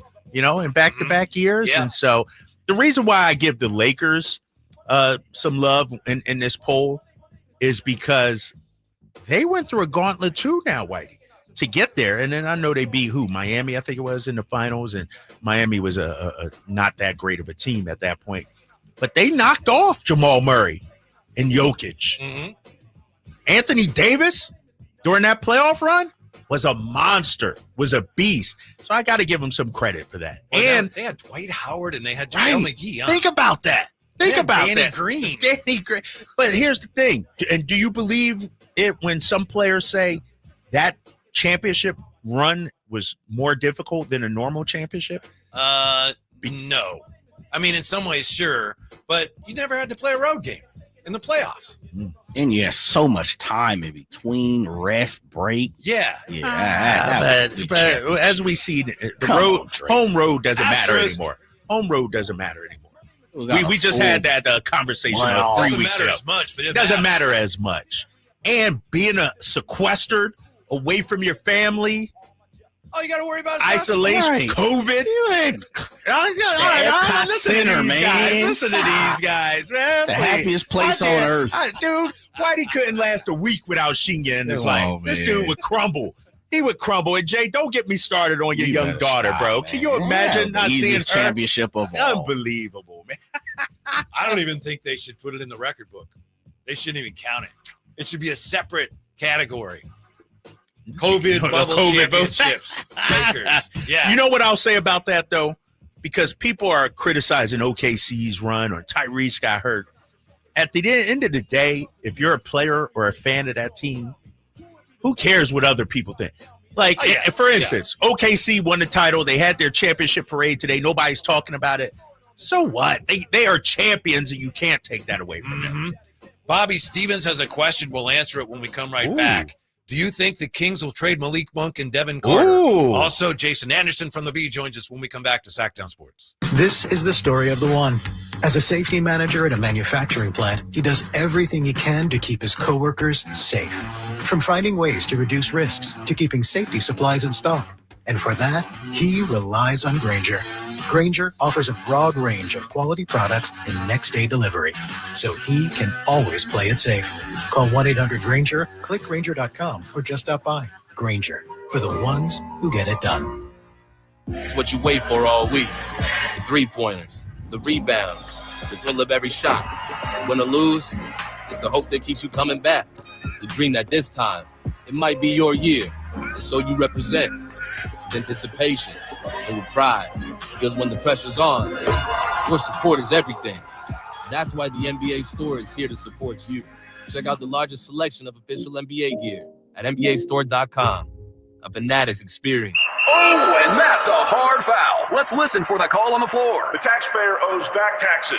Penalties and interest are assessed and wage garnishments to begin immediately. The IRS never misses that call. I wonder if they will challenge it. The call is under review. Priority Tax Relief has been called in for a review. Priority is the best in the business at negotiating your tax debt and has even eliminated the debt for some clients. Priority Tax Relief is saving their clients millions of dollars every month. After a careful review from Priority Tax Relief, the debt has been eliminated. No foul on the play. Whoa! That completely changes the game, folks. If you owe more than $5,000, call Priority Tax Relief, and in minutes they'll review your case for free with a direct line to the IRS to see if you qualify for life-changing relief. No more worrying about wage garnishments or frozen bank accounts. Call Priority Tax Relief today at 800-899-2289. That's 800-899-2289. We make your tax relief our priority. Call now. Priority Tax Relief. Since 1776, July 4th has been celebrated as the birth of American independence, but has been a federal holiday only since 1941. Hi, this is Frank LaRosa with a word about Naturewood Home Furnishings. It was a mere 7 years later when the Keys family opened their first Naturewood store in Sacramento, and I guess Northern Californians have been celebrating ever since. We celebrate an incredible selection of furniture brands made right here in America. We celebrate the kind of generous hometown hospitality that was important to Walter Keys in 1948 and continues with the Keys family and the Naturewood Home Furnishing staff today. And we celebrate the kind of quality that's been synonymous with Naturewood for all these 77 years. Look for made-in-America brands like Stickley, Bassett, Stanton, Trailway, Simply Amish, and more during the Naturewood 4th of July sales event. Find the furniture that you will celebrate for years to come. Naturewood Home Furnishings off Highway 50 at Hazel. Look for the water wheel. Hey, it's Carmichael Dave here for American Energy, and oh my goodness, I'm born and raised here. I know it gets hot, but my goodness, we're already seeing 100-degree days. Listen to me. You do not want your system to conk out in the middle of June or July or August with one of those big 100-degree stretches. You want to make sure you're good all summer long. And my friends at American Energy Heating and Air can do that with a $24.50 tune-up right now. That's half price. And if you need a new system, $3,500 off, up to $3,500 off in rebates for qualified systems. They've been around since 1981, serving the greater Sacramento area. A+ with the Better Business Bureau. Call them right now, 916-520-9990. That's 916-520-9990. Jingle Singers, take it away. Call 916-520-9990 now. KHD 1 Sacramento, KYMX HD3 Sacramento, from the Power Business Technology Toshiba Studios. Sacktown Sports 1140. Sim, who got the keys to my bimmer? Who am I? Live and local, it's the Drive Guys. Watch the show on youtube.com/Sacktown Sports 1140. Or listen on the Sacktown Sports app. What's this about a potential trade involving Malik and or Devin Carter? We'll look at that in just a moment here. Drive Guys back together on Sacktown Sports. Jason Anderson from the Bees going to join us in just a moment. Speaking of potential trades, did you see our guy Carmichael Dave got cuffed around by some angry Heat fans today? And I don't have all the details. I know Dave threw out a potential deal, something involving Bam Adebayo and Domas and ridiculous. Oh, was it? Yeah, it was. I'm siding on Heat fans with this one. But he's our teammate. Yeah, he's your teammate. My teammates of mine know better than to throw out whack trade ideas. Come on, man. What are we doing? Do you remember what it was? We can look it up. I don't want to misquote him. Okay. I think it was Bam Adebayo and Jaime Jaquez for Domas. Right. I just know that, yeah. He said Heat casuals were coming after him. Dude, what do you expect? Like, Bam Adebayo is a god out there. Like, you could argue Bam Adebayo is the best player out of that lot, if you will. And so give Dave credit, though, for going viral. He's got the Drive Guys talking right, about got people talking about. That's his job. It's ridiculous, though. Unbelievable. Like, Vice Heat vibes. You couldn't get Bam alone for those two. I got to hear exactly what the trade was that he put out there. But I laughed at it. It's a 6-minute video on our social media site, Sacktown 1140 on Twitter. I think I got through the first 30 seconds. I was like, dude, I'm not. No offense, but I can't be a part of it. Well, I know that there are suggestions. That's what I'll call them, not reports. Suggestions, and Dave has nothing to do with any of this, that, hey, maybe the Heat would want Malik Monk to keep Bam happy because of the Kentucky connection. Oh, my gosh. I don't know if you've seen any of that chatter. Then, that's the type of thing that someone else says, it's being reported that the Heat want to keep Bam Adebayo happy, and then all of a sudden things snowball out of absolute nothing. It's first of all, didn't we have the same conversation when De'Aaron Fox was, up for trade and Miami was in the mix? Oh, he's close to Bam Adebayo. And De'Aaron, now that we know, only had his eyes set on San Antonio. And same thing with Malik. I mean, and if you look at it, why would Miami do that? It doesn't make sense. You got Tyler Hero. What's Malik? Just going to come in and be a sixth man for you? What are you giving up for that? Nah, it's a lot of silly stuff. That's why I said, Whitey, I started off the show. There's a lot of stuff out there, people talking about things they just don't know about. It's ridiculous, some of this stuff out there. Yeah. So I mentioned somebody just asking the question about Monk Carter being traded. Just because the Kings are, even if it's true that they're gauging interest in them, and we'll talk to Jason Anderson about that when he joins us in just about 5 minutes, that doesn't mean that they're going to be traded. That's actually what you're supposed to do. And it just gets trickier and trickier when you actually try to pencil it out. Like, oh, Malik Monk, oh, well, wait, where would he go? What would they get back for him? It is interesting, and I know you guys probably touched on this yesterday, the report that the Kings were not willing to part with Devin Carter in any Cam Thomas deal. I saw that. Yeah, we talked about that briefly yesterday. What did you make of that? And because I know Cam was your guy. Yeah. That doesn't mean that that's what held up the deal. Again, a lot of people leapt to that conclusion. Like, that was. We don't know that. I think I would have been willing to part with Devin Carter if I could have gotten Cam Johnson. I'll be honest with you, though. I'm starting to come around a little bit. I love Cam Johnson, but you guys pointed out to me the more we talked about it last year that he's been hurt a lot. He has been. So I understand. I'm not as high on him as I was. I still would like to have. And and nobody talks about his injury history, but no, you're right. When I say you guys, I mean you and Jay. Yeah. When we talk about players, his lack of availability never really comes up the way it does. Remember Zach LaVine, some of the other players, but I'm looking at 57 games, 58, 25, 42. Mm-hmm. Like he's only played 66 games. The most in one season. And I think it might be a COVID season too. Mm-hmm. And so other than that, he's not available much. From that COVID season, nothing mattered. You can't take anything out of that. The championship. About to say that might have been a career year for him. Whitey, what do you no, he said championship too. Lakers' path was super easy on the text line. All the other teams just wanted to go home and leave the bubble. See, there you go, Draves. But you got to lock in mentally though. And be that one team. That's what I think too about that championship. The mental grind that it took to get through there.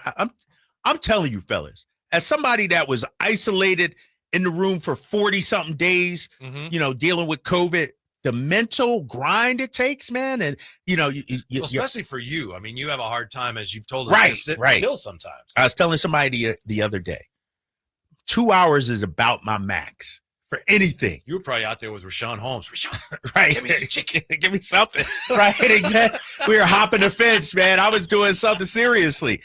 2 hours is my max. Like, if we could cut this show down to 2 hours, you probably get the best version of Drapes. Maybe we need to talk about that with Jose. Let me just work 2 hours. Because after 2 hours, I'm on to the next thing, man. Devin Carter, Monk. Let me, because I want to go back to the question that Bobby Stevens asked. Yes. Do you think the Kings will trade Monk and Carter? Anybody that says yes or no one way or the other, they don't know. Nobody knows. Nobody knows. I don't know. Would they? Could they? Quite possibly. They could hang on. Nobody knows. So when he asks, do you think they will?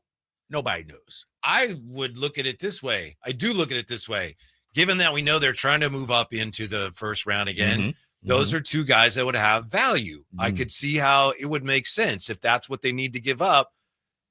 If you had to give up those two guys to get the 20th pick, and I'm sure there would be other pieces involved, it almost seems like too much to me. Yeah, 100%. Because what you're doing is you're hoping the 20th at worst becomes Malik Monk. Like that's going to be 14th or 13th pick last year. 13th, and a guy who's been runner-up 6 man of the year. That's too much. That's too much. That would be a sign that your new GM looks at that and goes, "Yeah, I'm not that high on at least one of them." Like honestly, Malik ain't even worth that. Like he's worth more than the 20th pick, in my opinion. Yes. So yeah, you're right. I need a little more. Now, if you're talking 20th and I don't know, throw in a player from Miami or something like that. Bam also, right? Right, exactly. Because how Carmichael Day, didn't he say, during the next break, I'm going to look it up, man, and we'll talk more about it, man. It was a ridiculous trade, though. I'm like, why would Miami ever do that? I don't know. But it is. We're making these assumptions. We're making the assumption that DeMar DeRozan is somebody that the Heat wants. It was DeMar and Domas. Oh, was it? For Bam and Jaquez, I think it was. And 20? And 20. Yeah. We're all assuming what are we doing? that the Heat wants DeMar. We're all assuming that the report that said the Kings are confident they can get up in the early 20s centered on the Heat. Maybe it did. Maybe it didn't. Maybe it did not. Right. Maybe they're not that confident. Maybe that report was not that accurate. What about Orlando got Bane now, but do they really need the 25? Do they still have number 25? Yeah. Do they need that pick? I'm telling you, I think, and I'll go back to what I said before, and maybe Jason Anderson can weigh in on this. Yeah, he'll join us in just a moment. I don't think there's just one team in the 20s the Kings are talking to. I wouldn't think so. Right? I'm with you. I think, Scott's going to see how it pans out, how the draft goes tomorrow. And if a guy is still there at 23, he's going to pounce. If he's there at 26, he's going to pounce. Like, that's just my gut, man. That's no inside info. That's just my gut. Well, I'm glad you clarified that and pointed that out because, there's so much disinformation around there now. But as you pointed out earlier, it's possible the Kings have a deal in place or are close to a deal that is contingent upon things happening a certain way. And if they don't, we're never going to hear about it. Right, exactly. Yeah. Maybe our guy, Jason Anderson, can shed some light into Jason it. Anderson, who covers the Kings for Sacramento Bee, joins us now. Hello, Jason. Oh, okay. How are you? I'm all right, guys. How are you doing? We're doing fine. Thanks. We know you're busy. First things first here, you went to social media today to clarify your reporting on Keegan and Keon. So we just want to give you and I know you clarified that on your own, but what is accurate now as far as how the Kings are feeling about them and potential deals? Yeah, that's some fun. Not clarifying my reporting, clarifying the kind of, the aggregation. The way I reported it is what I know to be true. And it was in regards to Keegan and Keon. Look, the Kings would be reluctant to trade either one. They're young, they're versatile, they're strong defensively. The Kings need more of that, not less. And so, I wrote that the Kings would be reluctant to trade them. It was kind of put out there that they were off the table and staying put. In no uncertain terms. So that's the part I just had to just kind of clarify.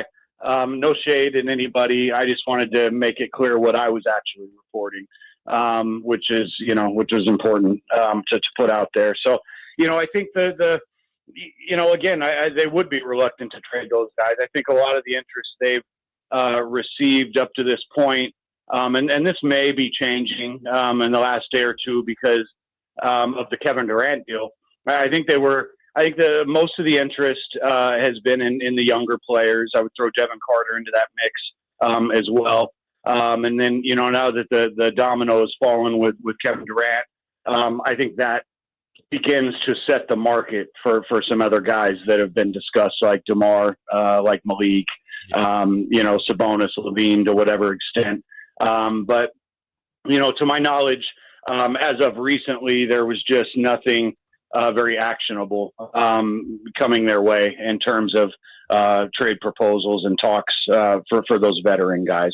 Well, I'll just say this, Jason. I know you're a class guy and you don't want to cast aspersions on anyone, but it's not that hard. If you're going to aggregate people, just quote what they said rather than twist their words so that you're not even aggregating correctly. That's just poorly done. So I'm glad that you took a moment to clarify that for us.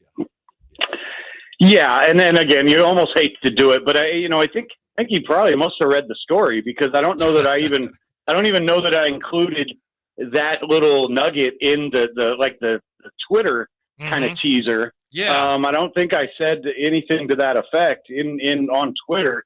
So I think, somebody must have read the story and still just misstated it a little bit. And again, I'm not, casting shade at anybody. I just want to, I'm casting shade because that was unfortunate. Words matter. Words matter, and the way context and the way you contextualize something is very important. And I just needed to make sure that what I was saying was understood clearly. Yeah, according to Jason Anderson, I'm reading this right now, Jason. Keegan and Keon are generating strong interest, but the Kings would be reluctant to part with either player given their age, versatility, and defensive ability. So that's just getting that out there. How much do you think, Jason Anderson of the Sac Bee joining us, how much do you think Scott Perry is initiating calls versus people inquiring about his players, our players here in Sacramento? Oh, I think it goes both ways, especially this time of year. I think everybody's talking to everybody. I just think, again, like I said, with some of these guys on this roster, and I do think they'll entertain a lot of different ideas. They could go multiple different directions here, and they will look at everything. I don't think they're going to leave any stone unturned here, in figuring out how to optimize this roster in a way that allows them to go forward and remain competitive. I don't think there's any appetite or desire for a tear down and a rebuild. I think they're going to try to retool this on the fly. And so, they're going to have those conversations and, it could be any number of guys that ends up being involved in a deal, or, frankly, it could hold until, closer to the trade deadline. There could be pieces that get moved in or out now. And but this is going to be a process. It's not all going to happen overnight, most likely. So, between now and February, they're going to look at everything. I'm sure, Scott and his team are initiating a fair amount of those conversations. And I know they're getting calls on some of the guys on the roster. So we'll see what makes sense for them. I don't, there's been a lot of talk about DeMar. I don't think it's a foregone conclusion that DeMar's not here this season. That's kind of been assumed. Yeah. But one thing, I think we can say about Scott is that he values professionalism. He values depth. And DeMar is a professional. That dude is a pro bucket getter, and he can still do it. And he's on a very reasonable and team friendly contract. Whether he, remains a starter or at some point, something happens that you start to look at him in a backup role, that could go either way. But I do think there are going to be discussions. I just don't think it's inevitable that he won't be here at the start of the season. Yeah, Jason Anderson from the Beat. We talked about that earlier, how a lot of people around here are assuming he's on his way out. A lot of people are assuming he's on his way out to Miami, and it's really silly to assume that. Want to ask you, I know a lot of this, Jason, we're asking you to peer into your basketball crystal ball, and who knows, so we don't mean to put you in an awkward position, but the media watch party for the first round tomorrow, in your mind, is it any kind of indication of what the Kings are hoping to do in that first round? No, I wouldn't read too much into that. It certainly could be, but you wouldn't want to, because something could happen. Yeah. At my last check, I don't know if that was overstated to any degree when some of that stuff came out about them aggressively looking to move into the first round and that they were telling agents this and that. But it certainly is possible. And whether there's any kind of deal in place or in the works at this point, or whether something were to come together, at the 11th hour when they're on the clock or somebody's on the clock tomorrow at number 20 or 21 or, whatever, it could happen. And you would, we need to be there for that. And so that's all I would read into that. I don't think it necessarily foretells anything. To you, if I can, real quick, to your point about DeMar in Miami, I know your guy, Alan Stiles, the self-proclaimed very handsome and whatever he said earlier, Alan, he reported recently, and I reported the same thing, that the Kings had not actually had discussions with Miami about DeMar. And I reported that as well. And I can say the same for Malik in Toronto. Last I heard, there was just a lot of buzz about that. And again, I think they've talked to those teams, but to my knowledge, at least as of recently, they had not talked to those teams about those players. So just kind of putting that out there to reiterate something I reported, I think, last week. What is the world coming to? And I'm kidding here, but Jason Anderson is aggregating Alan Stiles. Oh my gosh, I know, right? I did not aggregate Alan Stiles. I had my own. In fact, I was sat on that for a few days before I wrote it. So I don't know. Not aggregating. I know you're not. I'm kidding. Not that there's anything wrong with that. But if I did, I would do it accurately. Let me ask you this, Jason, because it's a wild time right now in sports media and sports reporting with social media and everything. When somebody posts something on Twitter, do you check into whatever it is, however outlandish it may be? How do you sort of navigate through everybody's sources nowadays in sports media? Yeah, I mean, look, this stuff can come from anywhere. Not we all, but many people. There are many people across the landscape in sports journalism, in the NBA. Information comes from everywhere. It can come from agents, teams, people up and down the ladder.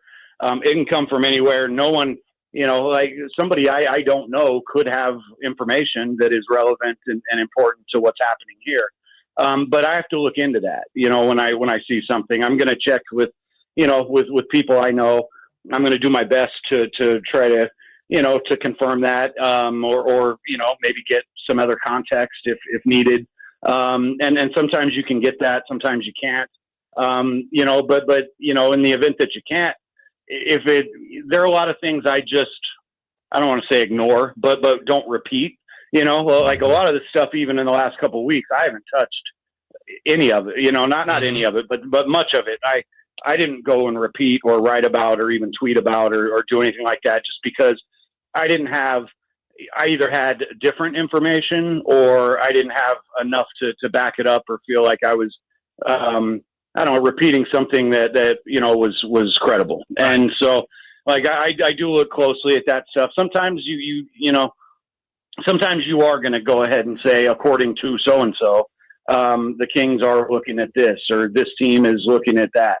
And it's kind of nature of the beast. And we do need to do that to inform our readers of what's out there and what might be going on. But I do, the best I can to try to parse through it and not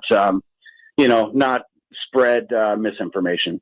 Jason Anderson from the Beat. Jason is, as you know, I worked for many years with my friend Mark Kreidler, who was a beat writer for many years for the Padres.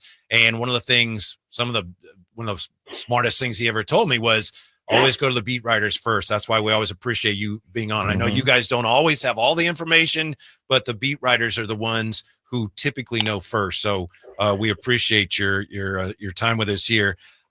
Point guard or moving back into but getting into the first round. I guess you look at the timetable here, moving into the first round is probably the priority for the Kings right now, since the first round is tomorrow. No, well, I don't know if I'd say that. The priority, as I understand it, is the point guard spot. Okay. I don't necessarily think that that's connected to the draft. I don't, whether you're looking at the first round or the number 42, I don't know that you can count on any immediate help, for what the Kings want to do at either range. So I think the point guard spot is their top priority. I think the question is whether they find like the long-term solution now, or whether they end up building kind of a bridge. And I've written this too. It's possible they go with a bridge to the future rather than the long-term solution, but they do know they need a point guard, and that whether that's a star guy who's going to come in and be a part of this team for years to come, or whether it's a facilitator that maybe they get with the mid-level exception or some portion of that, I think remains to be seen. They also want to add length and athleticism, as Scott Perry has talked about. There are a bunch of those guys potentially out there, whether it be a trade or free agency. And so I think they need to look at their options. They're somewhat limited in terms of, spending. They're going to be over the cap. My understanding is they're not going into the tax for this team and this group right now where they're at in their timeline, but they are over the cap. So they have their trade assets, which includes the guys on the roster and a bunch of first-round picks over the next 7 years, some second-round picks. And then, they have their mid-level exception, the biannual. They have some trade exceptions, which can get a little tricky to use. But so they've got to look at those two avenues. And in my mind, I think you almost have to make a choice of, are you gonna use if you're gonna act on both of those now, you can use the trade assets to make one move where I think you could go get a higher price player, and then you start to get into your mid-level exception, biannual exception, and those would be lower costs, guys like 6, 8, 10, 12, 14 million range. I think you probably have to choose where you're going to allocate, that money or those assets. But again, things could something could shake up and other things could break loose, and then they might, end up being able to get things done a different way. But that's kind of my read on it right now. We know you're busy, Jason. We'll let you get back to it. We can't wait to find out what's going to happen. We look forward to your coverage. Jason Anderson, thanks for your time, buddy. We'll talk to you soon. Thank you, guys. Have a great day. All right, Jason. And we have this. Thank you, Jason, on the text line. Grant Afseth. Your boy. Saying, ask this loser about my Hawks reporting. How's he got any time to report, do his job when he's on our text line all the time, right? That's one of the funniest things ever. I know, right? Like that guy texts us, and then Alan goes to the real Grant Afseth. Oh, I'm sorry. Are you upset? The guy's like, what are you talking about? Dude, this is ridiculous, man. This is awesome, man. Okay. All right. When we come back, you want to talk about my Kings point guard solution of the day, or do you want to get into the A stuff? We got to get into these. I got to get into the A these. stuff. Yeah, we got to get into the groundbreaking. Back with that. Drive Guys on Sacktown Sports. Finally, an easy way to find home improvement contractors. Just visit subcontractorsunited.com and simplify your search for home services professionals. From cabinets to windows, roofing to plumbing, Subcontractors United is an easy, simple way to find and hire a home improvement contractor. And you never have to give up personal information. So no harassing phone calls like you get from those other websites. Subcontractorsunited.com is sponsored by D&D Cabinets and Savage Design. Hagen Oaks wants to be your go-to total golf game fitter. Try the TrackMan experience, the very best technology to fit your metal woods and irons. The new cutting-edge putter fitting studio with its $30,000 worth of technology is ready for your fitting. Hagen Oaks will help you find the best putter for your game. Hagen Oaks offers more technology, more choices, and more service. Schedule your fitting at the Hagen Oaks Player Performance Studio by calling 916-808-2531, 808-2531 for more. With 25 award-winning years in Northern California, Ashton & Price is your local injury law firm. Pro attorney tip: if a firm presents as local but they're in LA, red flag. If your first consultation is not with a lawyer, big red flag. At Ashton & Price, your first consult is with a local attorney, and if serious injury prevents travel, a lawyer will come to you. Still not enough? George Washington's my uncle. At Ashton & Price, no red flags, just red, white, and blue. Remember, for the best advice, don't think twice. Call Ashton & Price. Get a $15 prepaid MasterCard after rebate when you buy 5 quarts of Mobil 1 full synthetic motor oil at O'Reilly Auto Parts. O'Reilly Auto Parts. When you're hiring, have you ever felt like you're missing out on meeting great candidates?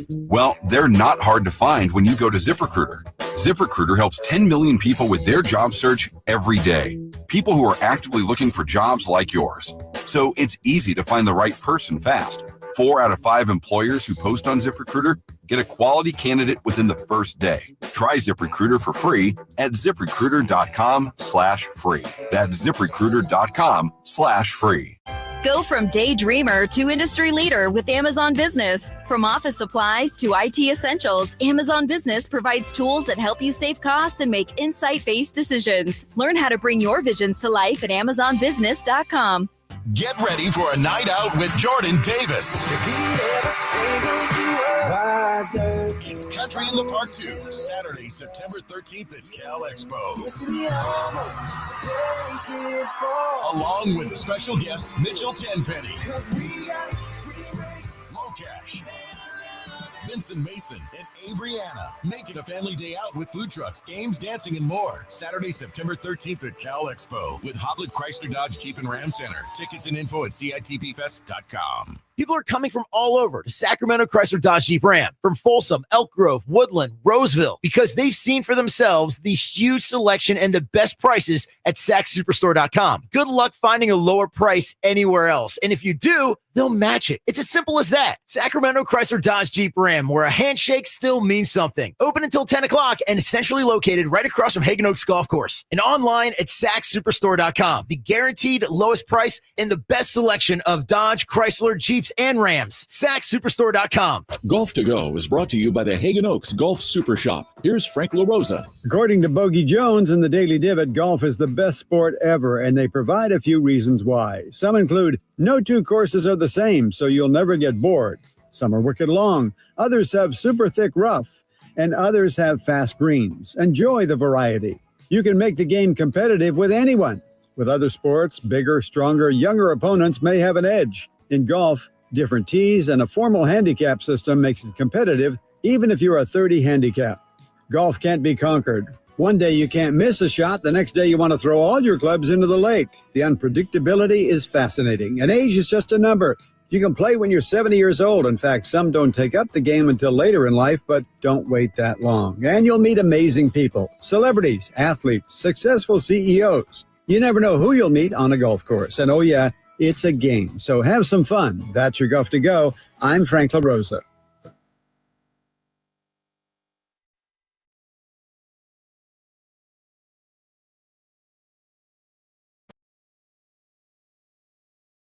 The only station in Sacramento giving you local sports coverage from 6 a.m. to 6 p.m. Monday through Friday. Sacktown Sports. So when you guys talked about the best R&B singers based on what, a list from Billboard? Is that the source? Yeah, Billboard. I know I asked you this off the air, Al, but stylistics, Jay? Stylistics on the list anywhere? Well, it doesn't. This is the problem. It was really only solo singers. It couldn't be a band or a group. Okay, yeah. And they didn't even infuse. So if it was a Gladys Knight and the Pips, then you could use Gladys Knight. But if you were a part of a band for the most part, gotcha. Like Ronald Isley, Isley Brothers, he wasn't included. Yeah, gotcha. So it had to be pretty much all solo guys. Stylistics aren't they from Philadelphia? Yeah, of course. The Sound of Philly. Yeah. TSOP. Yeah. Back in the day. day. You could probably hit those high notes, Drapes. No, dude. You know what?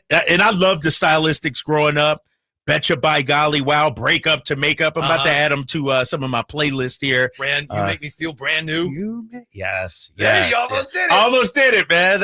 Almost did. You may have to come out and watch me do karaoke one night or something like that. Maybe. We should have a Drive Guys karaoke night. I was not too long ago going through channels, I'm going to turn the TV off, see if there's anything else there. And I think I ran across, I think it was PBS, and they had a Stylistics concert. Really? And they were really old, so it was probably like in the 80s or something. Really? Yeah. And they were still hitting notes. So hold on. They were in their 80s? Well, I think the show is probably from the 80s, I'm guessing. Because they were much older. You can see they were gray. Yeah. So I'm guessing it's 80s or 90s. I don't know. Yeah. But they were still hitting those notes. You make me feel brand new right here. Yeah. People make the world go round. I'm just looking at some of the songs here, man. Add them to my oldies playlist. You know what's interesting? Why do you bring that up? And that's one of my things I do when I can't sleep at night. I look at live performances, like from 60s, 70s. And so I may have to, go on YouTube and look up some old school Stylistics performances. What about the Shy Light? The Shy Lights, yes. Harmonies. Yes. Man, people are like, what are you guys talking about? It's, let me look at the Shy Lights here. This is good. Oh, girl, have you seen her? Yeah. Those are some good ones. Yeah. Yep. See, this takes me to my mom and dad. Oh, really? Like, yeah, because music, that's one thing I will say. Growing up in Philly with mom and dad, music was always on. I'm talking every day. I thought was a woman when I first heard these songs. Let me hear. Stylistics. Right here. Yeah. Wow, she's a good singer. Nah, man. Yeah. That's a soft, smooth voice. My God. Oh, you're bringing me back, man. And whenever this special was that I saw, he was still up there. He was still doing that. Yes. I always say I was no 3 seconds in the wrong key. I was born in the wrong decade. Oh, really? Like I should have been born in the 50s, 40s. The doo-wop? Doo-wop. Yeah. But whereas like my teenage years were the 60s and 70s, you know what I mean? Yeah. Like you. Yes. Pretty much. Yeah, yes, exactly. So I wasn't born. Did you say born in the 50s? I wasn't born in the 50s. No, I mean, I'm just saying. That's all I'm saying. Or 60s, teenage years in the 70s, you know? So I'm not trying to make any jokes or anything like that. But the music from that era, that's all good. 60s and 70s, oh, my God, some of the great A little music. bit younger than that old guy. That old guy. Yeah. One of the best things about the 70s around here was the Oakland Athletics winning 3 straight World Series. How about that? Yes, nice segue there. Yesterday, the Athletics, and I'm going to try to be unbiased and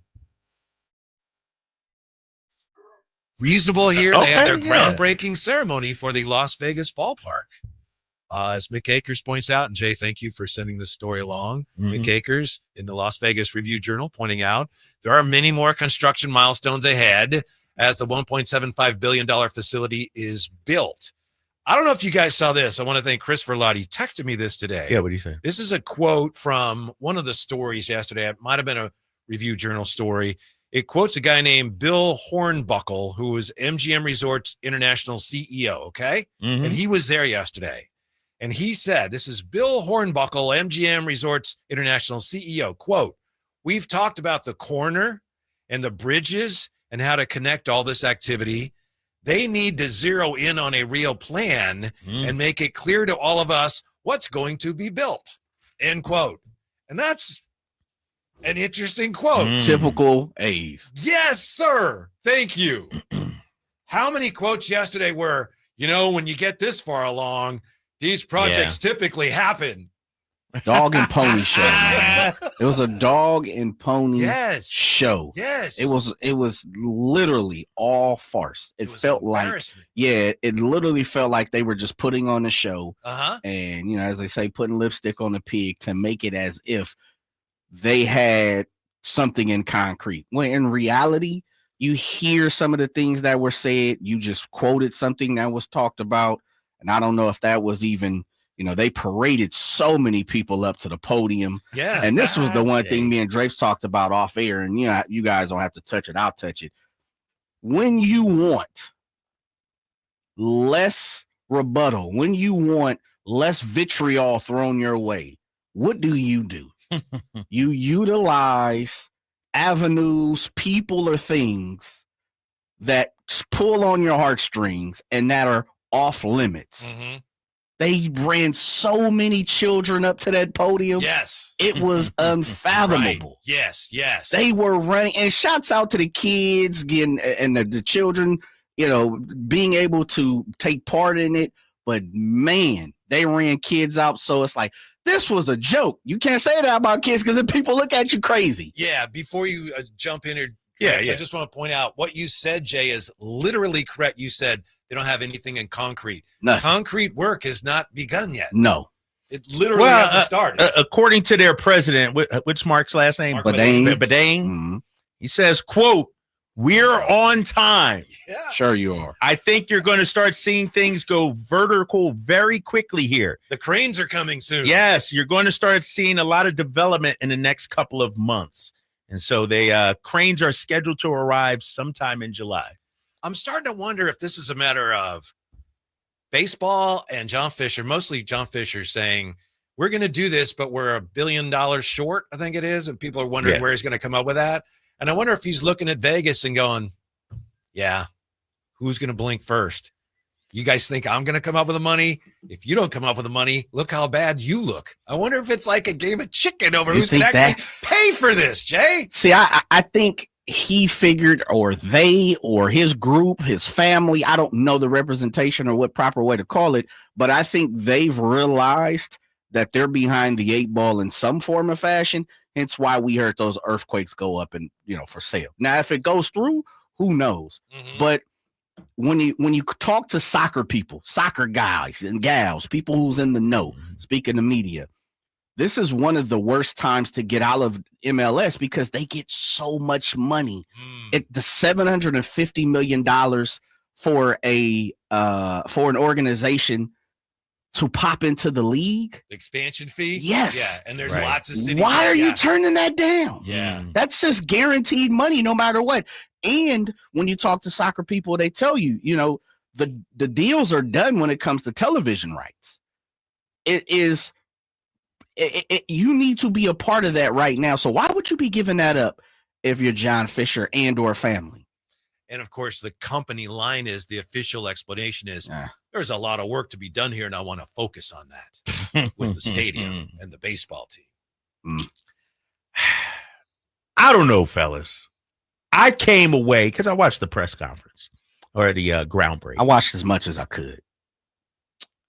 I came away thinking this is really happening. Really? Because not only did they have Manfred there, the governor who was there forever. also. Yeah, he was a trip too. Yeah, he was a trip. And so it sounds like the state wants it to happen. Major League Baseball wants.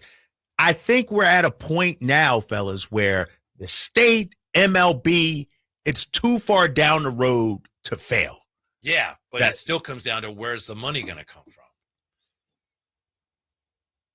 But there's money out there, Whitey. There's people with in money. Vegas for sure. There's people with That's money. why I'm wondering if John Fisher's thinking somebody's going to have to. Somebody's going to have to I'm not step gonna up. pay it. Yeah, They're all waiting for me to pay it. I'm not going to Remember, according to him yesterday, he said that they have some private investors.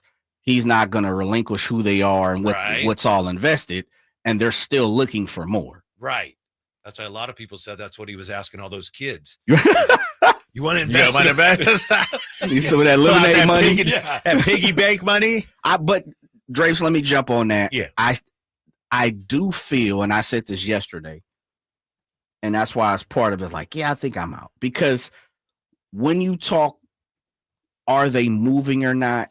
I think it'll be a black eye on baseball. Right. The rest of the owners in the league, and I truly believe the league wants to get in Vegas and get this taken care of so they can move on expansion fees. That the league, and you guys heard me say this, I believe the league is going to pony up enough money to build the bridge to make this happen. They'll find a way to say, oh, you're $500 million short.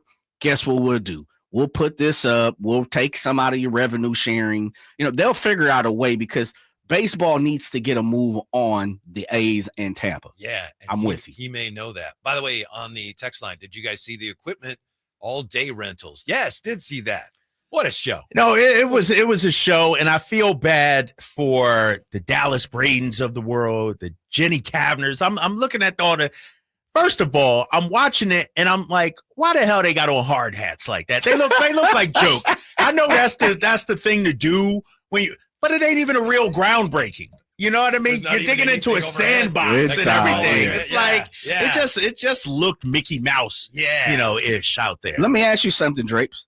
Can you hold it for a second? We'll take a time out, come right back to it.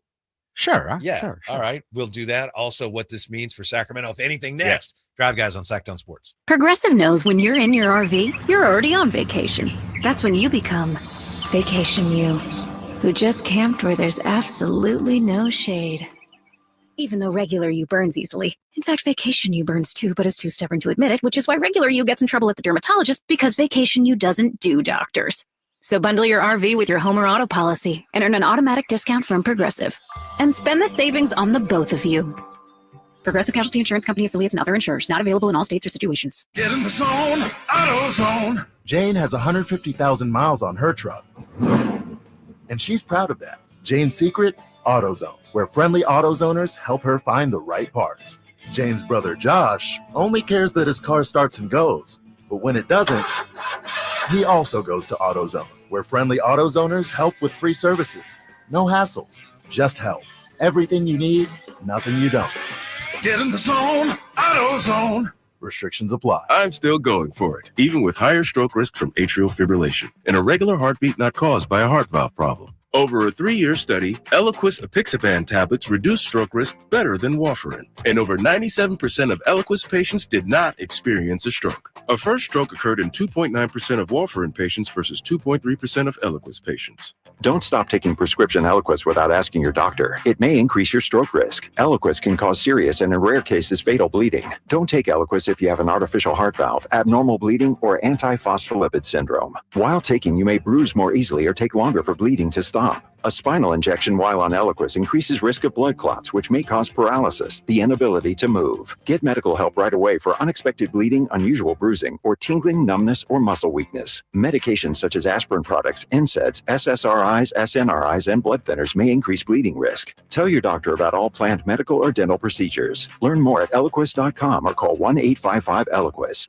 Baseball, fireworks, and patriotic fun. Join the Sacramento Rivercats on July 3rd for our Independence Eve extravaganza, presented by Budweiser.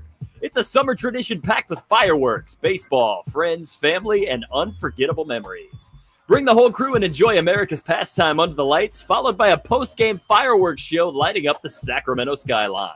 It's the perfect way to kick off Independence festivities. Lock in your tickets for July 3rd at rivercats.com. Hey, I'm Alan Stiles. Have an injury? Call Downtown. Downtown LA Law Group, an injury law firm, has many happy clients in Sacramento and the surrounding areas who have called Downtown. Get paid for your injuries from slip and falls or auto accidents. One of their most recent settlements was $1.5 million for a motorcycle accident. Have you had an auto accident? Call Downtown. Text injury help to 40222. That's injury help to 40222 and visit them at calldowntown.com. Oh, and that's a hard foul. Let's listen for the call on the floor. The taxpayer owes back taxes. Penalties and interest are assessed and wage garnishments to begin immediately. The IRS never misses that call. I wonder if they will challenge it. The call is under review. Priority Tax Relief has been called in for a review. Priority is the best in the business at negotiating your tax debt and has even eliminated the debt for some clients. Priority Tax Relief is saving their clients millions of dollars every month. After a careful review from Priority Tax Relief, the debt has been eliminated. No foul on the play. Whoa! That completely changes the game, folks. If you owe more than $5,000, call Priority Tax Relief, and in minutes they'll review your case for free with a direct line to the IRS to see if you qualify for life-changing relief. No more worrying about wage garnishments or frozen bank accounts. Call Priority Tax Relief today at 800-899-2289. That's 800-899-2289. We make your tax relief our priority. Call now. Priority Tax Relief. Mike Rowe here with a quick question. Have you noticed cracks in your drywall, chimney, or exterior walls? I hope not, because if you have, they could be indications that you've got a much bigger problem with your foundation. That's where Groundworks comes in. They can honestly assess your situation and create a plan to stabilize your foundation. Schedule your free inspection at groundworks.com/row. And while you're there, check out my latest dirty job. It's a good one. Licensed in all states where work is performed. See website for details.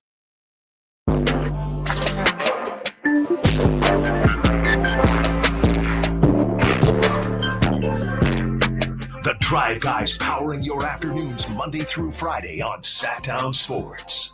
NBA draft day tomorrow. Lots of trades being talked about, consummated. We're wondering what the Kings may do. By the way, today the Pelicans trading C.J. McCollum, Kelly Olynyk, and a future second-round pick to the Wizards for Jordan Poole, Sadiq Bey, and the number 40 pick in Wednesday's draft. We'll get back to all that. But right now we're talking about yesterday's groundbreaking for the A's new stadium in Las Vegas. And Jay had something he wanted to ask Kyle Draper about here. Jay, what you got, Jay? Not a big fan of the whole Las Vegas A's. I don't think anybody around here is a fan of it. Yeah, that doesn't seem like it. Nobody. Yeah, I mean, Nobody. I don't know how many people in Vegas are fans of it. That may be true. Yeah. Drapes can talk about that on this trip to Vegas. As a company employee of the Sacramento Kings, put yourself in the shoes of Dallas Braden, definitely Dave Stewart. How do you go about yesterday? Because somebody asked me that, and I keep it a buck. I would have said I'm probably out on this, fellas. Like if I'm Dallas Braden, I'm Dave Stewart, I'm an ambassador squad, Bit Roberts or something of that nature. Riley Fingers was in the attendance. Giambi and Canseco didn't show up. I'm probably like, we're on the road or we're at home. I'm gonna stay with the team. How do you go about that, Drapes? Knowing the situation that is at hand for the A's. Did you know? I'll give Drapes a few more minutes to ponder his answer. Dallas Braden tweeted something on Sunday that some people thought was an indication that something was amiss and they weren't sure he was going to be on TV, and he was. So maybe people just totally misread, but he had tweeted like a peace sign or something. Some people thought, oh, he's out. Yeah, peace, and then but I have no idea what two hearts with A's colors and everything. So some people saw him tweet something, and that might not have had anything to do with this, but some people thought that there was something was amiss there the day before that, but then he was there and he did as he always does, a great job. 2 games in a row win streak or something. Maybe. Hold up. Got breaking news. We'll get back to that in a sec. Breaking news, Jay. Need the stinger. We got real breaking news. Breaking news, big fella. When it breaks, we have it first. It's Sacktown Sports breaking news. I know they talked about this earlier. I think it was on Carmichael Dave's show this morning. Boston, Atlanta, and Brooklyn are finalizing a 3-team trade that sends Kristaps Porzingis and a second rounder to the Hawks. Terrence Mann and Atlanta's number 22 to the Nets, and George Niang and a second rounder to the Celtics. That's according to Shams Charania. There was some talk that Porzingis might be a good fit alongside Domantas Sabonis. Mm-hmm. It's another guy off our list. Wow. Could you go over that just one Let's more that time? down one more time. Yeah. Boston, Atlanta, and Brooklyn. Yes. 3-teamer. Porzingis and a second rounder to the Hawks. Terrence Mann and Atlanta's number 22 pick to the Nets. And George Niang and a second rounder to the Celtics. Wow. Porzingis is still worth a first rounder? Apparently. Wow. Apparently. And you know what's crazy about this, fellas? The Brooklyn Nets now have what? 4 or 5 first-round picks now after this deal. 3. I think they have 5 first-round picks now, fellas. The Brooklyn Nets, 5 first-round picks in tomorrow's draft. I think there's something like only 20 teams in the first 35 picks, something like that. Wow. Yeah. Wow. 5 first-rounders. They don't need the 22nd pick. Who does Jordy like on the Kings roster? Now you're thinking, Whitey, you're one step ahead of me there, young fella. You're right about that. The Nets now own, I got it right here, the number 8 pick. They also have the number 19 pick. They just got the 22. They got the 26 and 27. 5 first-round pick. So the Nets might be no way they drafting 5 guys, right? And that's guaranteed contracts. Right. Hmm. I see Cam coming here. I see one of those picks. And a pick. Come on now. Come on. It's going to be a big deal. We're going to have to give up a lot. Right. We're going to have to give up a lot. I'm not saying, one of these fan trades where. Right. Yeah. Yeah. But no, Brooklyn, I think it's going to be active. Any chance they go big game hunting? I don't know who else is out there, They would have to be young. Right. Yeah, we know that they've been supposedly for years building up a war chest to give them a shot at Giannis, but Giannis is not. He doesn't want out, right? He doesn't want out as of now. Yeah. The Porzingis to Atlanta thing's interesting too. Right. Yeah. Right. Atlanta must feel like, no, we're close. We could actually make a run at something. Because Clint Capella's out of there. He's a free agent. And so. And then Boston is just too bad. We'll see. It's not all done yet. But if Boston is just like, we're just trying, we got to get rid of guys that we wouldn't want to get rid of, and we got to save some money. It's too bad if the Kings are not able to take advantage of that. Right. And that's the thing. If I'm the Kings too, we're looking at how many times have we talked about maybe they could be a third team in some of these deals. Yeah. Make a deal just like this. Right. Yeah. Right. Interesting. You're in the Eastern Conference, though. I got to feel I'm pretty close anywhere to go. No Ty, no Tatum, no Dame. Right. I'm right in the mix. Yeah. Maybe that's why Atlanta does this too. Now it seems like they're definitely not trading Trae Young, right? You don't acquire a Porzingis and then trade Trae Young. Right. You wouldn't think. Yeah. Interesting. All right. Just wanted to get that. Was that worthy of the stinger, Jay? He doubted me there for a minute. Okay. No doubt. That is one of the greatest examples of dodging a question I've ever seen. Yeah, that was dope. That was dope. Way to get around that, brother. Did you text that to who'd you read that from? Who was that according to who? Shams. Okay, you must have hit Shams on the under. Said, hey man, take me to 55. Get me out of here. I don't even remember the question. What were we talking about? That's fine, man. Just talk about Porzingis, man. Real quick, Jay, I'll answer the damn question. All right, you happy here? I would probably do what Dallas Braden did. Because at the end of the day, I'm only responsible for me and my family. And I got young kids. And we've seen the A's organization. If you ain't with them, If you ain't riding for them, they're going to cut you. Dallas Braden's one of the faces of the organization. I'd probably take a long shower afterwards. I'd probably scrub off the stench of doing it. And even if he didn't do it, somebody else would. And then what? John Fisher looks at him like, oh, this guy don't want to be a part of this. Yeah. Get him out of here. He's either in or he's out. Right. He's in or so I would do it reluctantly. I'd probably take Jay's tack maybe. Like, do I have to? Or talk to somebody, a confidant, if you will. What if I don't? Then they look, Kyle, you should do this. All right, I'm going to do it. It sucks. He was put in a bad position, though, because here's the thing. Dallas Braden works for them every single day. He's on the game broadcast. A legend like Dave Stewart could go on and say, I wish it was in Oakland still, but what they going to do today? That's Dave freaking Stewart. Right. Dallas Braden is still getting a sizable check, from NBC and the organization. And so I get it. That's one of the most unfortunate things about this, and every one of those people has to make that decision. But as you say, he's put in an awkward situation. So many good people with A's, including the players, throughout this have been put in a really awkward situation. I'll tell you, though, what I will say, Jay and Whitey and listeners, I probably wouldn't be celebrating it on social media. I'm probably not going to Instagram with my little hard hat on and my shovel posting about it. I'd probably be a little more reserved and aware. Business-like. Yeah, because people are this is a tough moment for people. I've seen some posts out there from people, ooh, look at me, I got my shovel and hard hat. Nah, I wouldn't do that. I just do my job and keep it moving. I don't hold it against anybody with the A's. No, I get it. Yeah. I mean, as you said, it's a good question. Yeah. It's one of those things, and I always talk about this in the economy that we're in. As you said, you got to support your family. I totally understand. Right. When we come back, tell you one thing Sam Presti did that Scott Perry really should do. Next, Drive Guys, Sacktown Sports.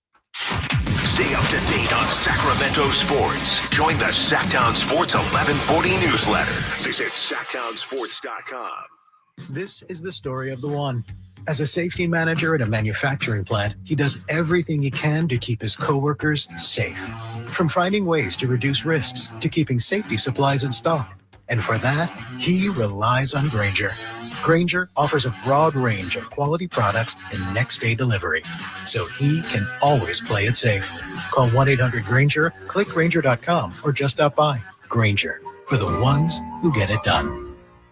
What's up? We're talking to Chad Hoblet of Hoblet Dodge, Chrysler, Jeep, Ram, and Woodland. Chad, what's going on for the Employee Pricing Plus sales event? Anyone can get you employee pricing, but at Hoblet, it's all about the plus that you can only get here. Save up to $13,000 off MSRP on brand new 2025 heavy-duty Ram 2500 and 3500s. We have over 500 new Rams available, so your new Ram is waiting at Hoblet. Well, how do you like the new heavy-duty trucks? I love it. I took the new Ram 2500 with the high-output diesel and 8-speed transmission to Tahoe last weekend, and I have to say, I've not had this much fun driving a new truck in a long time. I've been driving diesels for 25 years, and this is easily the most fun, most powerful, and most responsive truck so far. Search, select, and save through their whole inventory at HobletDodge.com. Unbeatable prices, unbeatable selection. Nobody beats Hoblet, period. 13,000 total net savings on select new 2025 Ram 2500 and 3500 Laramie after 4,000 factory rebates and 9,000 dealer discounts. Rebates may include 2,500 select inventory bonus cash and $500 on the job upfit. Must show eligible upfit. Aid to this net savings. Sample VIN 525043. See dealer for details. Finally, an easy way to find home improvement contractors. Just visit subcontractorsunited.com and simplify your search for home services professionals. From cabinets to windows, roofing to plumbing, Subcontractors United is an easy, simple way to find and hire a home improvement contractor. And you never have to give up personal information. So no harassing phone calls like you get from those other websites. Subcontractorsunited.com is sponsored by D&D Cabinets and Savage Design. Summer's here and the kids are out of school. That means it's time to hit the road. And there's no better time to buy a new car than right now. Kyle Draper from Mercedes-Benz of Stockton. And let me tell you, the push is on to get you into the car of your dreams. Right now, Mercedes-Benz of Stockton is running their huge June sale with low rates on new and pre-owned vehicles. I've taken advantage of their offers, and I'm proud to say I'm a Mercedes-Benz of Stockton customer. I opted for the all-electric SUV. Its range is longer than other electric cars I've owned, and me and the kids are already planning our summer road trips. Whether it's a short drive to the Bay or down the coast to SoCal, you'll love the quality and comfort of Mercedes-Benz provides. Take it from me. Once you go Mercedes-Benz, you won't go back. So don't wait, because these low rates won't last long. Head on down to Mercedes-Benz of Stockton, just a short drive right off I-5, or anytime at mbfstockton.com. Get ready for a night out with Jordan Davis. It's Country in the Park 2, Saturday, September 13th at Cal Expo. Along with the special guests Mitchell Tenpenny, Low Cash, Vincent Mason, and Avery-Anna. Make it a family day out with food trucks, games, dancing, and more. Saturday, September 13th at Cal Expo with Hoblit Chrysler Dodge Jeep and Ram Center. Tickets and info at CITPfest.com. Ugh, kitchen ants, runaway roaches, a spider. A spider. A spider! Relax. Just use Zevo. Zevo insect killer sprays use a powerful blend of mint and rosemary to eliminate those pests and up to 20 other bug types. Plus, Zevo is safe for use around people and pets when used as directed. Just spray the bugs and wipe them away. Zevo, people friendly, bug deadly. Do your summer plans include travel? Make sure your prep includes more than just flights and hotels. Stay up to date with COVID-19 vaccination, especially if you're 65 or older or have certain health conditions. There have been surges in COVID-19 in the summer, too. It's important to help protect yourself no matter your destination. So check eligibility and schedule in minutes at vaxassist.com. That's VAXassist.com. Brought to you by Pfizer. KHD1 Sacramento, KYMX HD3 Sacramento. From the Power Business Technology Toshiba Studios, Sacktown Sports 1140. Woke up ready to bounce, feeling like other than Eddie right now. Like Brody, we out. My only goal is to break your afternoon home for Kings talk and so much more. The Drive Guys on Sacktown Sports. We're looking forward to the NBA draft. Maybe the Kings will move back into the first round by the time the draft starts tomorrow. I don't know. There was a time when drafts were not televised, and they are interesting, but I think you can take it too far. Sometimes, like the fact that this year we have the second round as its own night, that might be fun for us if the Kings are picking 42nd, but okay. Here's what I don't get. ESPN has a draft special on now, and they're at the that's great programming. Look, Whitey, you got all these trades and everything. Yeah, okay, they got fortunate there. Nothing else going on. No other basketball or anything. Yeah. Like now, now I'll tell you what's bad television.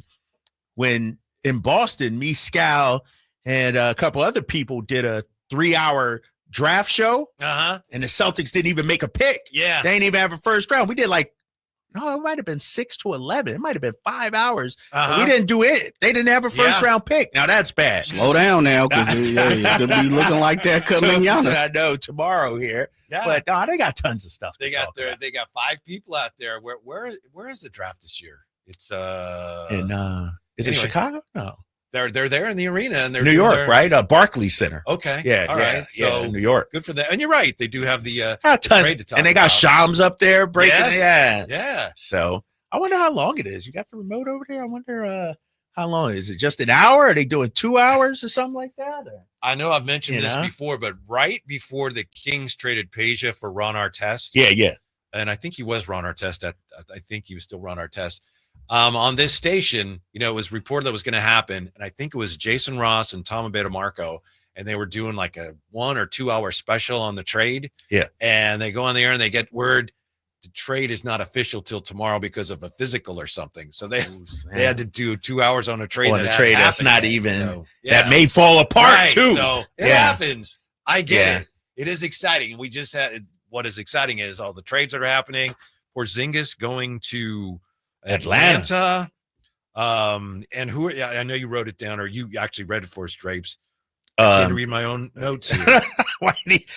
Trey Mann, I believe it was, according to Shams, Terrence Mann, excuse me. and Atlanta's number 22 to the Nets. Right. George Niang and a second rounder to the Celtics. And you just shared with me a moment ago, there's speculation the Celtics are trying to get into the lottery. Yeah, Steve Bullpit, friend of show. We've had him on here. He writes now for Heavy.com, former Boston newspaper scribe, beat reporter. He says, quote, regarding the Celtics, the Celtics haven't played the lottery since 2020, but league sources are telling Heavy Sports the club would like to buy a ticket for the Wednesday night drawing. They say it remains to be seen whether Boston can get up where they need to draft him. They're targeting a Lithuanian, Kasparas Yakashenisis from Illinois. Teams high up that are looking to trade back. The question is, how far back are those teams willing to go, and what Boston is willing to offer to get them to do it? So they're high on a guy. 6'6" point guard from Illinois, averaged 15 points, close to 6 rebounds, 5 assists with the Illini. Yeah, let's see. Just a quick. Kasparas Yakashanis. Yeah, he is projected to go 8th according to Tankathon. Ooh, that's pretty high. Yeah. That's pretty high. Yeah. Kasparas. I wonder if it's Yak or Yakashonis. Yakashonis. Yeah. Yeah. Yeah. 6'6", as you said, 19-year-old freshman. And Steve Bullpit is really connected. Really connected. I don't remember a year in which so many teams were reported to be trying to get back into the first round or move up in the first round. Right. A lot of activity, makes it harder, right? I think, for the Kings when everybody's trying to do what you want to do. Right. Everybody's trying to make a move or, player-wise, too. We're seeing it. Some of the names that we've talked about regarding Sacramento, Porzingis, Jrue Holiday. Like, it's a lot of movement before the draft. And so I'm still hopeful. With Brooklyn now with 5 first-rounders, including, 3 in the 20s? Scott Perry can get something done. That would be nice. By the way, we had Jason Anderson on today. He said, and a lot of these things are not certain, and I don't want to put words in his mouth. He said, did he not, Drapes, Jay? He was not entirely sure that the reports that said the Kings were trying very hard to move up into the 20th spot, or they were telling teams. He said he wasn't sure the Kings were actually telling teams, oh, yeah, we're going to be picking around 20th. Remember, that's been reported. Yeah. I believe he said he's not certain that was true. And he wouldn't take the bait regarding the draft watch party for the media tomorrow. Right? He's like, nah, I wouldn't necessarily. But there's a lot of smoke, it seems like. And it makes sense. I mean, remember, we brought this up about a month ago. Yeah. It makes sense to try to move up and get a late first-round pick if you can. So your gut says they're going to do it? We want to hold you to that. I'm not going to say, oh, you're wrong. No, yeah, exactly. I'm not speaking in no official capacity or anything like that. But, yeah, it just makes too much sense from and that's what I'm about, Whitey. I'm all about what makes sense, not no pie in the sky stuff, people. Does it make sense? It makes a lot of sense for the Kings to move up. Why can't the Kings get Wiggins, the 20th pick, and Bam Adebayo for DeRozan? I don't know why they don't. Why don't they do that? You gotta ask Carmichael Dave that, man. That's his trade package, right? It's interesting, man. It's that's what happens, in local media and local fans. It's like the guys that fans are tired of. Let's go get this all-star, and they'll do that. Yeah. Miami's not trading. Yeah, we're all fans. Yeah. This is something that we've been talking about for weeks, if not months, and we've gone back and forth on this. Not everyone agrees with this. I know I've mentioned, I think other people have mentioned, it would be nice if at some point Scott Perry came out and said, this is what we're doing. Now, obviously, right now, he can't do that because there's so many moving parts. But it would be nice if he did that. And I just happened to be reminded of that when I saw the story about Sam Presti. I didn't remember this. Maybe it didn't really make news out here. A couple weeks after the Thunder traded Russell Westbrook away, so this would have been July of 2019, he had an op-ed in the Oklahoman where he actually spelled out for Thunder fans, this is where we are and this is what we're doing. Because you think, for that team, tiny market. And they had Durant and they had Westbrook, and they went to the finals and they went to the Western Conference Finals, and then Durant leaves and then they trade Westbrook. So he says, and I won't read the whole thing, but given the events of the last few weeks, I think it is important for all of us who love the Thunder to reflect on where we have been, where we are now, and most importantly, where we are going, as well as how we plan to get there. This is what I would love for Scott Perry to do at some point. Sam Presti laid it out. And he also talked about the city, or the last few weeks we've parted ways with foundational players, blah, blah, blah. He also ends up saying, and it's a long piece, maybe it's interesting to you, maybe not, but he says, our goal is sustainable, long-term, collective excellence. Right. He doesn't say we want to be competitive. That's what Presti said. Yes. He didn't say we want to be competitive. He didn't say, we want to be a playoff team again. He said our goal is sustainable, long-term, collective excellence. And I just, looking back on that, he said Oklahoma expects and deserves extraordinary success. Delivering this is what drives us. But I want to be transparent, realistic about the process that meeting these types of expectations may require. Despite our city's rapid rise in growth, Oklahoma City remains the second smallest market in the NBA. So anyway, he actually laid that out in 2019. Obviously, it looks great now because it came through and they won the championship. But I think once the Kings have an idea of what they're doing, I think it would go a long ways towards helping fans feel a little more settled about what is going on here. If we just had this clearly laid out, this is what we've been, this is where we are right now, this is what we're doing, this is where we're going, and this is how we're going to get there. I thought that was great. Do you, and it is great, do you want Scott Perry to do that now, 1 month into the job, or is that something after, because Presti's been there for a number of years, and so Scott Perry's just walking in. So is this like his State of the Union kind of address you want from him? Well, to me, I agree with you. He can't really do it now. Sam Presti, when he did it, it was right after they traded away Westbrook. Right. And I think they traded Paul George before that. Yeah. So it was clear where they were and where they were going. For Scott Perry right now, and the Kings, I'm sure it's clear what they'd like to do, but they don't know if they're going to be able to. There's no way you could do it now. You can't. Yeah, you can't. Exactly. And it's too late now, but it should have been done after a Mike Brown firing or a De'Aaron Fox trade. It should have been hey, I know it hurts. We traded our franchise guy, but this is our. I agree, and I don't think it's on Scott Perry right now, like you said, to do it. But if I'm a fan, I wouldn't mind hearing from the GM once before the season, like a big press conference before the season, laying out the vision, the expectations, the culture, whatever, And if you make a big move like that, you got to speak out on it. I do think Scott Perry understands that and knows that. Yeah, and I think he's really good at it. Right.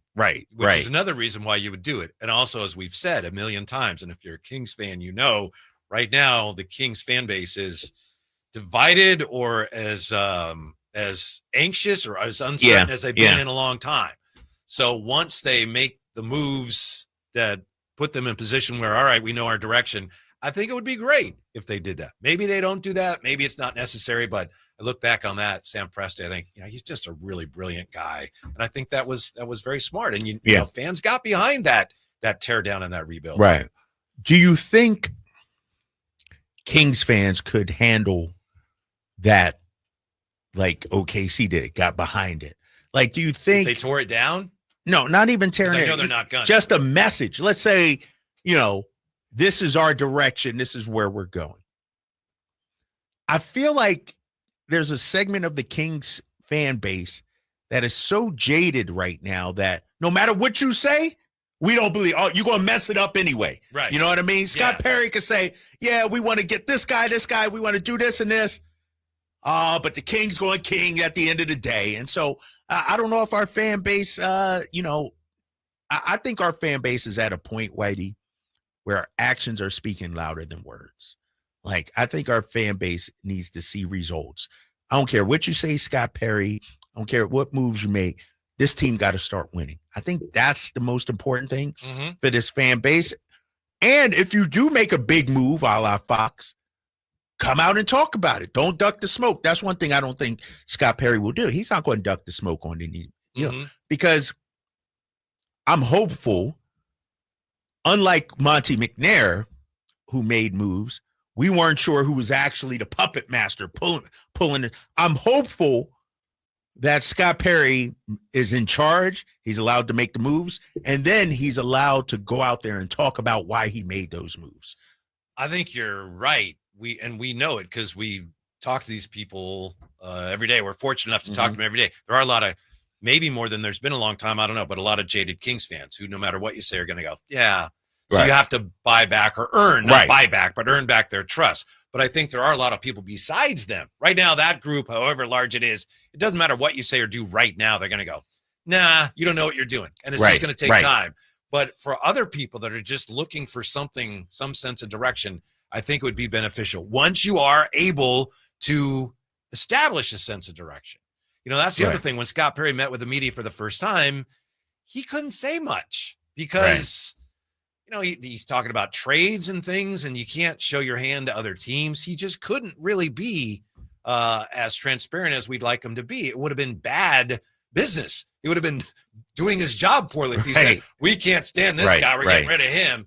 But I think at some point it would be great here once we get through this most of the summer and have an idea what the roster is going to look like. No, I agree. And I think, you know, not only that, I don't think Scott Perry knew exactly. I agree. You know, what direction in terms of trades and all that personnel and everything. And so first day on the job, basically. Yep, and so I agree with that. I wonder, because I know Scott has met with every player. You know, they've had extensive talks. He's even met with some media members. Yes. He's sat down with some media members. I do wonder, in terms of running it back, will Scott give guys an opportunity to live up to the standard he once set for Sacramento Kings basketball, or will he just make moves right now? Like, for instance, new boss comes in. All right, guys, we're going to do X, Y, and Z. This is what I need from you, Whitey and Jay. Or does he just come in and start slashing? Or does he tell you what he needs? And if you don't, then he makes the moves. I'm interested to see how Scott Perry plays that. I think the toughest thing for him in terms of the relationship, the bridge to the fans, will be if they're not able to make any moves. You know, they could always do something just to do something. That would be foolish. But if you're just stuck, like we just couldn't make the moves, we know what we wanted to do, we couldn't do it. And if they end up running it back, essentially, you know, I'm sure they'll do something around the margins. I just think that would be a tough sell. We'll see. Maybe it doesn't come to that. But I think if it does come to that, I think that's going to be tough for him to convince people to stay on board with that. Right. Here you go. Right here, Whitey from the 209. It's the Kings, Drapes. Scott Perry will never really be in charge. You see, so it doesn't matter what he says. It doesn't matter to some people if he comes out and says this is because they won't either A, believe it's him saying that, or B, yeah, you say that, Scott, but how does Vivek really feel? I feel, though, that it's incumbent upon the organization to show those people, okay, it's different now. And it's not going to happen in a day or a week or maybe even a season or two. But I think it's the team has to go, all right, we understand why you feel that way. We're going to show you it's different now. Right. But, you know, when you look at the Kings, I'll say this about Sam Presti, Clay Bennett, and how they run things in Oklahoma City. There's a pecking order in the organization. And that person at the top sets the culture and direction of the organization. What's the pecking order in Sacramento? Is Scott Perry going to be at the top and allowed to set the culture and the direction of the franchise? Or is Vivek at the top and he's the one that's, is the culture builder that sets the direction of the franchise? That's what we got to see with Scott Perry. Sam Presti, July 2019, to Oklahoma fans.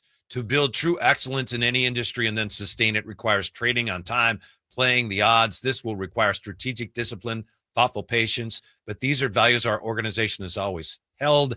That's how longevity is earned. It is important to remember that. Things will inevitably get harder from here. At some point during this transition, we may not have the kind of team you've been used to. He laid that out.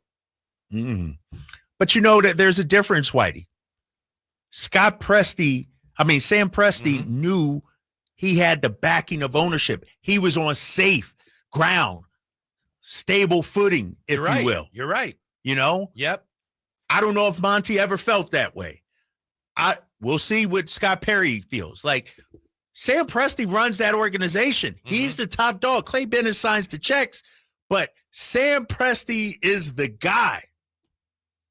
Yeah. He also says, and this is the last quote from here, but this is one I would write down. I love this. It says, to be exceptional, you have to be willing to be the exception. Isn't that great? Ooh, to be exceptional, you have to be willing to be. You have to be willing to be the exception. The exception. It worked. How do you feel? How do you think Seattle fans feel about this? A little salty. A little salty, yeah. Right. A little salty. Yeah, they're, you know. I had a bad reaction when I saw Clay Bennett with a trophy, and I'm not a Sonics fan, but I just thought, that's all forgotten now, but I'm not going to forget. Yeah, at the time, Clay was like, public enemy number one out there in Seattle. That's a tough one, man, because I've seen, you know what I saw? Somebody had, which Seattle Sonics jersey did I see? What was their last year in Seattle? Somebody had a throwback jersey. Nick Collison. No, it might have been like a Nick Collison jersey or something but it was so random out there. Let's see here. I'm looking at their roster. Was it Danny Fortson? It was somebody, like, it was just like, Luke Ridnour maybe, or something like that. It's like, they still love their Sonics out there, man. And so they'll get a team soon, but it's, but did you see Mark Spears' report about that? No. This was last week on NBA Today. He said, according to sources, he's been told that expansion could be brought up this offseason. Like, we may have some news regarding expansion during this summer. I wouldn't be surprised. Yeah. By the way, when we had Commissioner Stern, and he really got behind Mayor Johnson's efforts to keep the Kings here. He even I remember we did an interview with him on the morning show here, because he was behind. I remember him telling us it's a long putt, but KJ, we think he can do it. And I always assumed that one of the reasons the commissioner got behind Sacramento was because he saw what happened in Seattle, and he didn't want to see that happen again. He didn't want to do that again in the city. But I've had people closer to the situation say, the Kings almost ended up going to Seattle. And I've had people tell me the commissioner was not happy with the way he was portrayed in Seattle. And it wasn't so much that he wanted to keep the Kings here. He did not want Seattle to get another team. Really? Because of what? When they lost the Sonics or something then like they that? They vilified him in such a way. People have suggested to me, people are close to him, that he did not want Seattle to get a team. Because of the things that they'd said about him when the team, the Sonics, moved to Oklahoma City. Interesting. I don't know. Rest in peace, Commissioner. Yeah, Commissioner Stern. Yeah, they're going back soon. Somebody from the 510. How do you think Kansas City will feel if the Kings win, Whitey?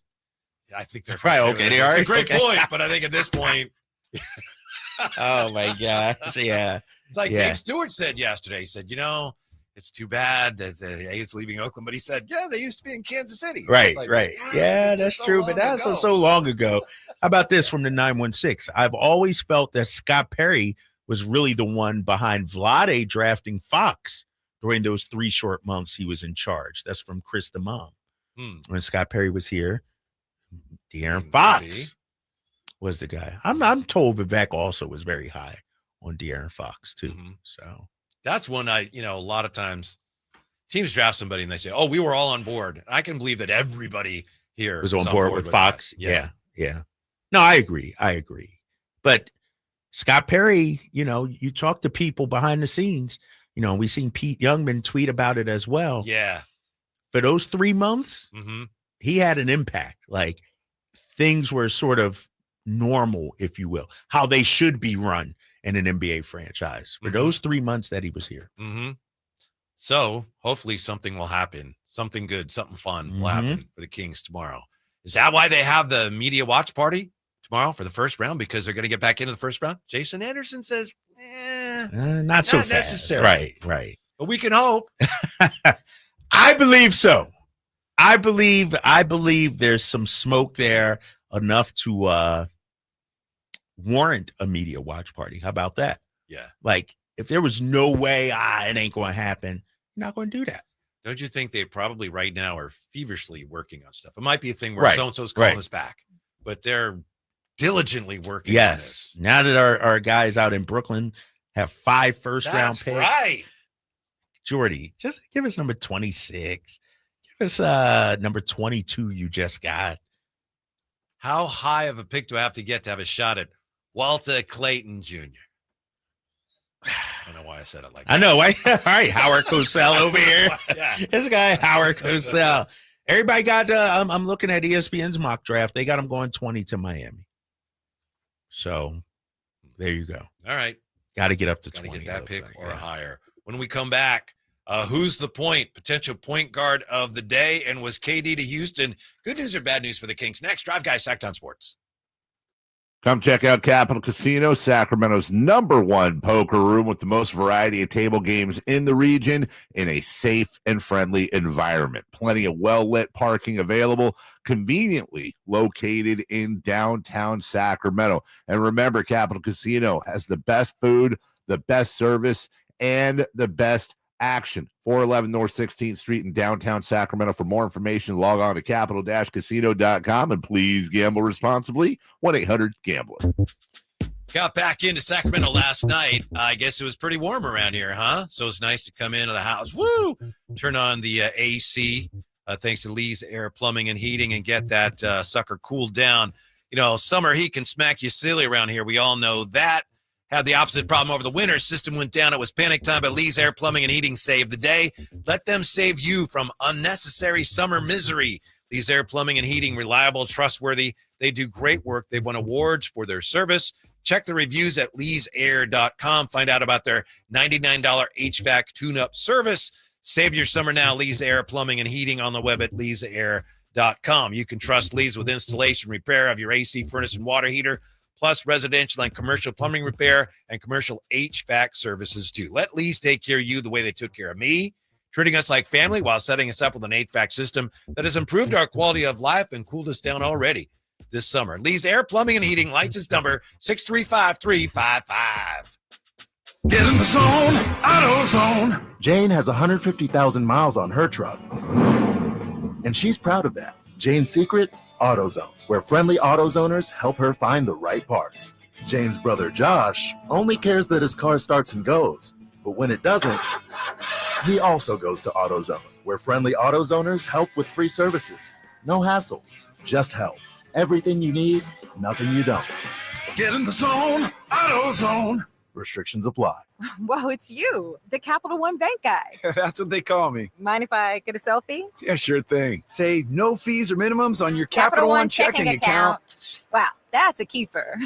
So, where are you heading? I'm off to spread the good news that Capital One helps people keep more money in their wallet with no overdraft fees. Oh, you're the best Capital One Bank guy. Hey, mind if I get a selfie? Sure. Say, Capital One, what's in your wallet? Terms apply. See CapitalOne.com/bank for details. Capital One NA, member FDIC. At Fisher Investments, we may seem like other money managers, but we're different. What makes you so different than the rest of us? We ensure clients receive unparalleled service at every step of the relationship. Tell me more. Our investment counselors focus on service over sales, prioritizing clients' needs. How do you make money? We don't sell any commission-based products. We have a simple management fee based on the value of our client's portfolio. So we do better when our clients do better. What about client portfolios? We get to know each client, their finances, family, health, lifestyle, and more. And then we tailor a portfolio based on their specific goals and needs. Your clients really come first then, huh? Yes, we make them a top priority. Our goal is helping them achieve a comfortable retirement. Wow, maybe we are different. At Fisher Investments, we're clearly different. Learn more at FisherInvestments.com. Investing in securities involves the risk of loss. We all hear the radio ads about the IRS. They tell you to be afraid, to be scared, and they try to frighten you into calling. I'm not here to do that. Tax Relief Advocates is different. TRA is here to tell you that if you owe money to the IRS, whether it's $5,000, $50,000, or $500,000, we have a solution. It doesn't matter if you're sitting in your car, at work, or with your kids. No matter where you are, call now. 800-575-9861. Don't lose hope. TRA can eliminate or reduce what you owe to the IRS. Generous programs are now available that can give you a fresh start. Our passion is taxes and helping individuals fix their IRS problems. We have over 1,000 5-star reviews on Google and an A+ with the Better Business Bureau. You don't need to be afraid of the IRS any longer. End your tax nightmare today by visiting us online at TRA.com or call 800-575-9861. That's 800-575-9861. Tax Relief Advocates. Real solutions for real people. Oh, and that's a hard foul. Let's listen for the call on the floor. The taxpayer owes back taxes. Penalties and interest are assessed and wage garnishments to begin immediately. The IRS never misses that call. I wonder if they will challenge it. The call is under review. Priority Tax Relief has been called in for a review. Priority is the best in the business at negotiating your tax debt and has even eliminated the debt for some clients. Priority Tax Relief is saving their clients millions of dollars every month. After a careful review from Priority Tax Relief, the debt has been eliminated. No foul on the play. Whoa! That completely changes the game, folks. If you owe more than $5,000, call Priority Tax Relief, and in minutes they'll review your case for free with a direct line to the IRS to see if you qualify for life-changing relief. No more worrying about wage garnishments or frozen bank accounts. Call Priority Tax Relief today at 800-899-2289. That's 800-899-2289. We make your tax relief our priority. Call now. Priority Tax Relief.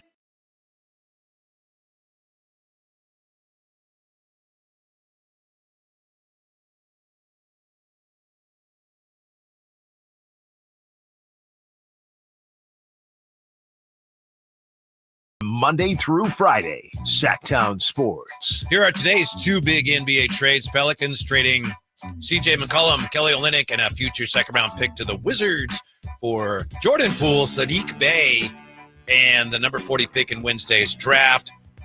The Wizards look to be setting up a lot of cap space setting themselves up to have a lot of cap space, I should say, in 2026. Then we also just had, as Drape shared with us, Boston, Atlanta, Brooklyn finalizing a 3-team trade that sends Porzingis and a second-round pick to the Hawks.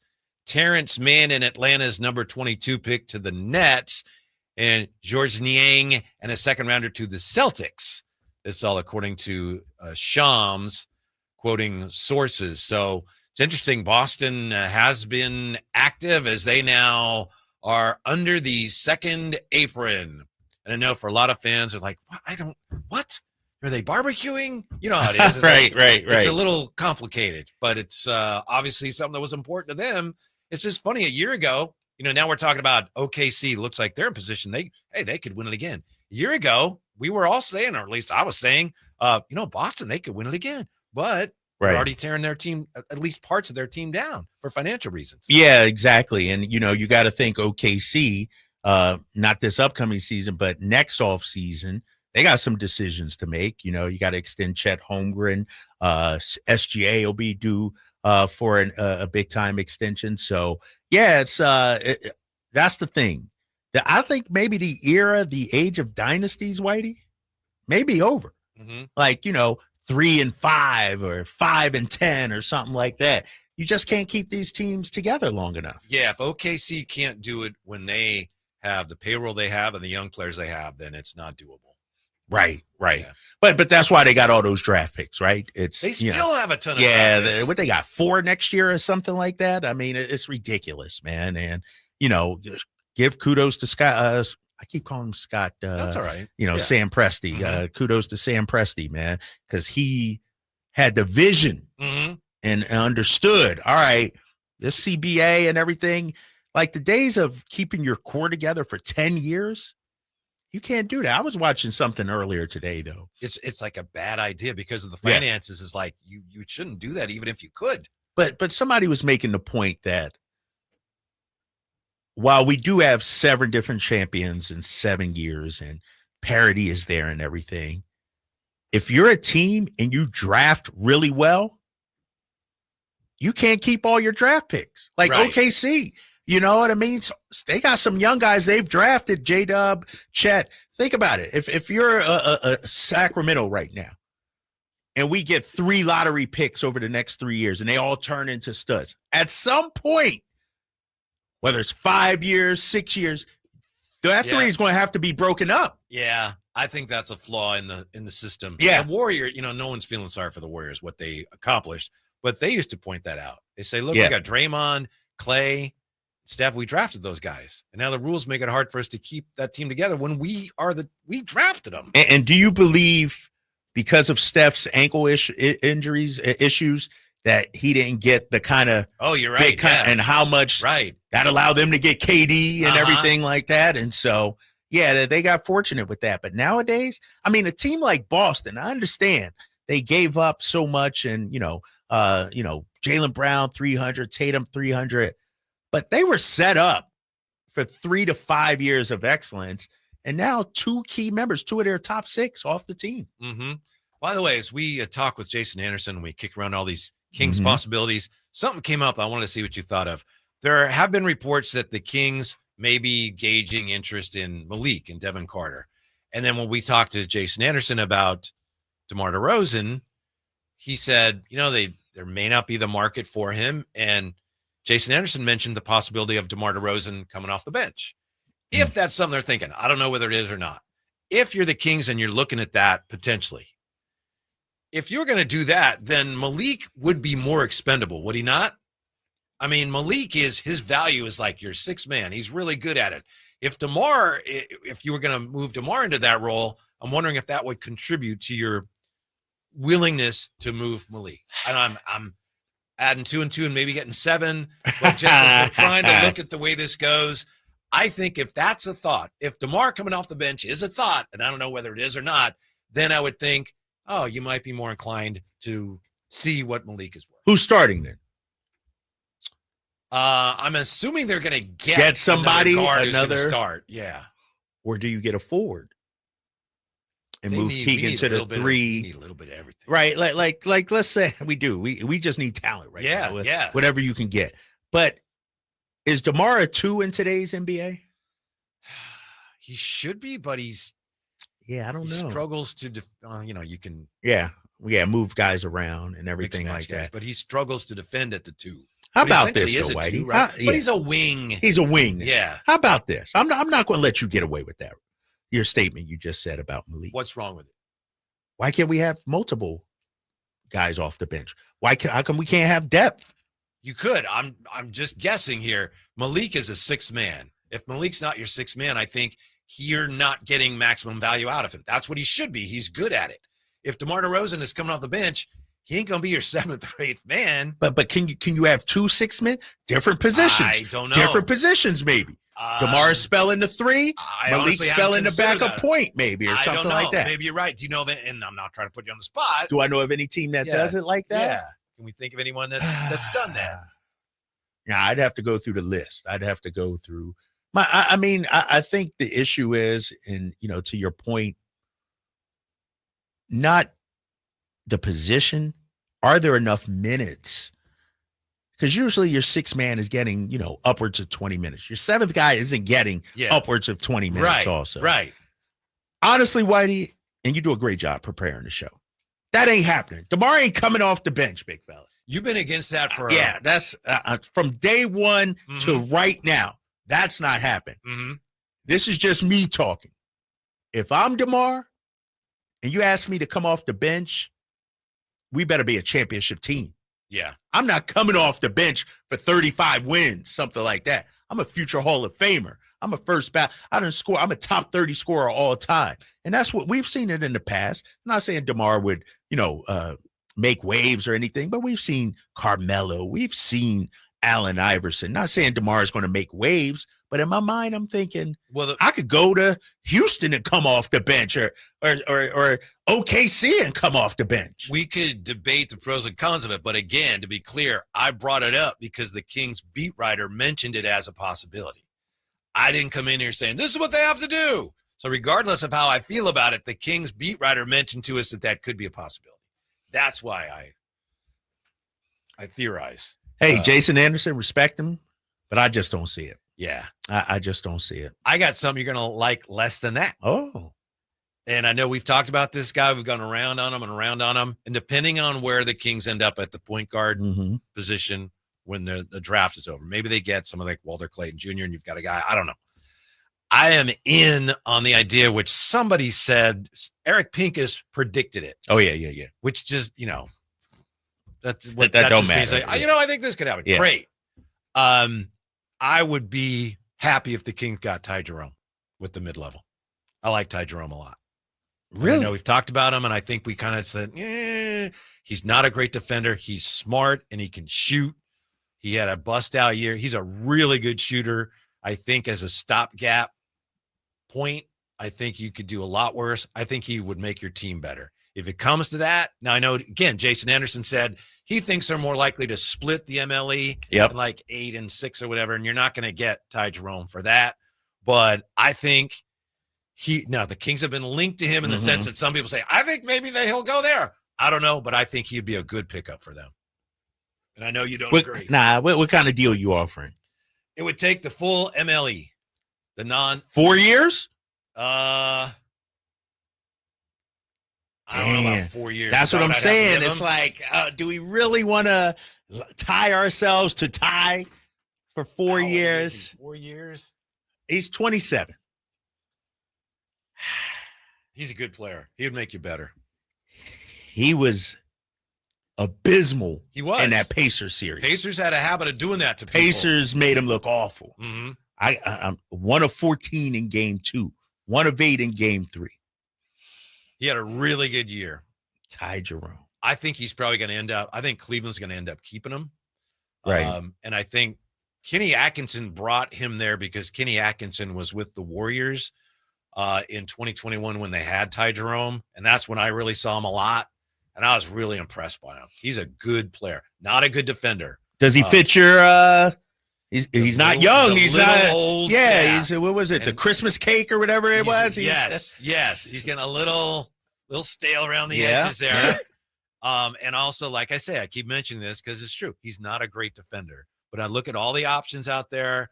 I think he would make you better. So hold up. Yeah. He's not young. And he's not a good defender. He's not. He's about to turn 28 He's a in 2 weeks. shooter. He turned 28 in 2 weeks. Mm-hmm. Like I said, what makes him a great shooter? If you're looking at his career, look at his 3-point shooting. Look at his true shooting percentages. Well, I mean, his first year he shot 28%. Then how many shots? 1.6. Then he shot 42.3. Then 29. 39, only 2-3. I don't know. I mean, the jury's still up. Yeah. He takes about, at the highest point of his career in OKC, played 33 games. He took 5 3-point attempts a game. Last year was 3.6. Before it was 2. I don't know why. Yeah, he's okay. He's someone that's on the upside. I think if you're looking for upside, I see where you're going. Yeah, he averaged 12.5 last year, but he's a 38% career 3-point shooter. Last year, 44%. He's a very good shooter. He's had 2 horrendous 3-point shooting seasons and 2 good ones. You know what, fellas? We need to close the damn book on Basketball Reference. Just because you're a 43% shooter in Cleveland when you're getting great looks from Donovan Mitchell and Darius Garland and Evan Mobley, and you're the 5th option and nobody's paying attention to you defensively and you're getting wide open looks, of course you're going to be a good. Does he get those same looks here in Sacramento? How about this, Whitey? Let me finish making my point. How many times have we seen great 3-point shooters come here and all of a sudden can't hit the side of a barn? It's because they're not getting the same looks. Took Zach LaVine a little bit. While Zach LaVine's a different animal. Mm-hmm. But I'm looking at Kevin Huerter was supposedly a really good 3-point shooter. What happened to his 3-point shot the last couple of seasons? Disappeared on us. Ty Jerome's a better shooter than Kevin Huerter? Oh, are you crazy? That's a good one. Why we'll make You're out of your mind. No, what makes it better? Don't look at what makes it better, Whitey? I got to hear this one. He makes more shots. How about this? How can you say if you're drawing up a game plan and Ty Jerome's coming off a screen and Kevin Huerter's coming off a screen, who you respecting more? Kevin Huerter, I'm watching him, I'm waving him off. Watch right on through. You keep running going. This is the problem. Why you really? No, I've seen him play a lot. Yeah, he's a in really the 22-23 season, right, Warriors? He's an excellent shooter, and we know that Kevin Huerter, we know that. It's a personal thing. No, do you think seen it? He's a much more inconsistent shooter. He had one great year shooting the 3-ball here. We know that. We saw it. What was he? 40%? Yes. Okay. But here's the thing, and I got Kevin because the problem is you look it up. Basketball Reference. Yeah, you just told us you said close the book on it, because I'm trying to I'm going down to the bottom shelf where Whitey is at. Go to ESPN. I'm trying to stoop to his level because. How about this for Kevin Huerter, Whitey? 38% from 3, 38.5, 38, 36.3, 39, 40. And then it went nosedive because the looks weren't the same. I worry about Ty Jerome. I don't think he can create a shot that well. I think he's a good ball handler, a good distributor. And he gets you organized in your offense. He's your starter. That's what you're saying. Your bridge starter. Bridge starter. Okay. Yeah. And then you're coming off the pine with Devin Carter / Malik. Probably. Yeah. Okay. Yeah. But he doesn't play defense, and you've been out on everybody that doesn't play defense. Now, the guy that I would like is not there. If he's there and I'm missing him, tell me who he is. Young, shoots well and defends well. Those are stars. Yeah. I mean, I'd love to get him. Or they're Andrew Nemhard, or you're not getting them, guy. right? Yeah, Nemhard can guard the ball. His defense is on point. He's a good example, by the way, Nemhard, of how you look at the defensive statistics and you go, ugh. Then you watch him play. It's like, wow, he can guard. Yeah, he can ball. Yeah. All right, we'll get back to the conversation. We're going to keep going this segment? Mm-hmm. Yeah. All right. No, we can keep talking, Ty Jerome. That's interesting. 916-339-1140. Hit me up. Hit us up right now. Whitey is pushing the chips all in. He said full mid-level for Ty Jerome, the guy 14? That went 1 of 14 in game 2, 1 of 8 in game 3. He's the answer. What do you like about him, Whitey? I know you've had opportunity to gauge him and watch him down with the Warriors. Like I say, what do you like? 2 things that really stand out to me. He's smart. He's a very smart player. And what I mean by that is he gets you into your offense, and he's a smart player, and he is a glue guy who fits into what you're doing, and he's a really good shooter. And I love that. And I think that helps you. A guy who can shoot and is smart is going to help you. He's been a consistently excellent 3-point shooter. Can you pick on him defensively? A little bit. Okay. And I'm just being honest. Yeah. I'm not trying to say he's the greatest player. I'm not trying to say he's an all-star. I'm trying to say of the guys out there, and I need a point guard. And again, maybe through the draft, I'm able to go another way here and get a younger guy. But of the guys out there, I like him more than most, if not all, the guys that we're talking about as possibilities. And I've liked him a lot since I saw him play a lot with the Warriors in that 23 season. And so does Kenny Atkinson, which is why they brought him to Cleveland. And you trust him as being a starter? Yeah. For all 82? Yeah. He's played 70, and that was this past year the first time. Right. And he's never, I don't think, I have to look at Basketball Reference, which is against the rules. Close the book. I don't know that he's ever been a full-time starter, in all fairness, which is another thing. No, he's not. 31, 33, 48, 45, 2. He's only started 10 games in his career. Yeah. Oh, but he was great. And mind you, Kevin Whitey Gleason, when he's coming off the bench, he's playing against second units most of the time. Are you really going to tell me, though, you think Kevin Huerter's a better shooter than Ty Jerome? I think Kevin Huerter is a shooter where you pay more attention to him than Ty Jerome. Yes. Yeah, because I just on the scouting report. Shooter. On the scouting report. Yes. Drace, pull up what's Kevin Huerter's 2-point percentages? 2-point, you said? Yeah, he probably didn't pull too many, but I mean, for the career or just last year, whatever. Last year, 54. Well, 2 teams he split 58.7 from 2, 57. I mean, for his career, he's a 53% 2-point shooter. That's excellent. Which is more than Ty Jerome. A little bit more than Ty Jerome.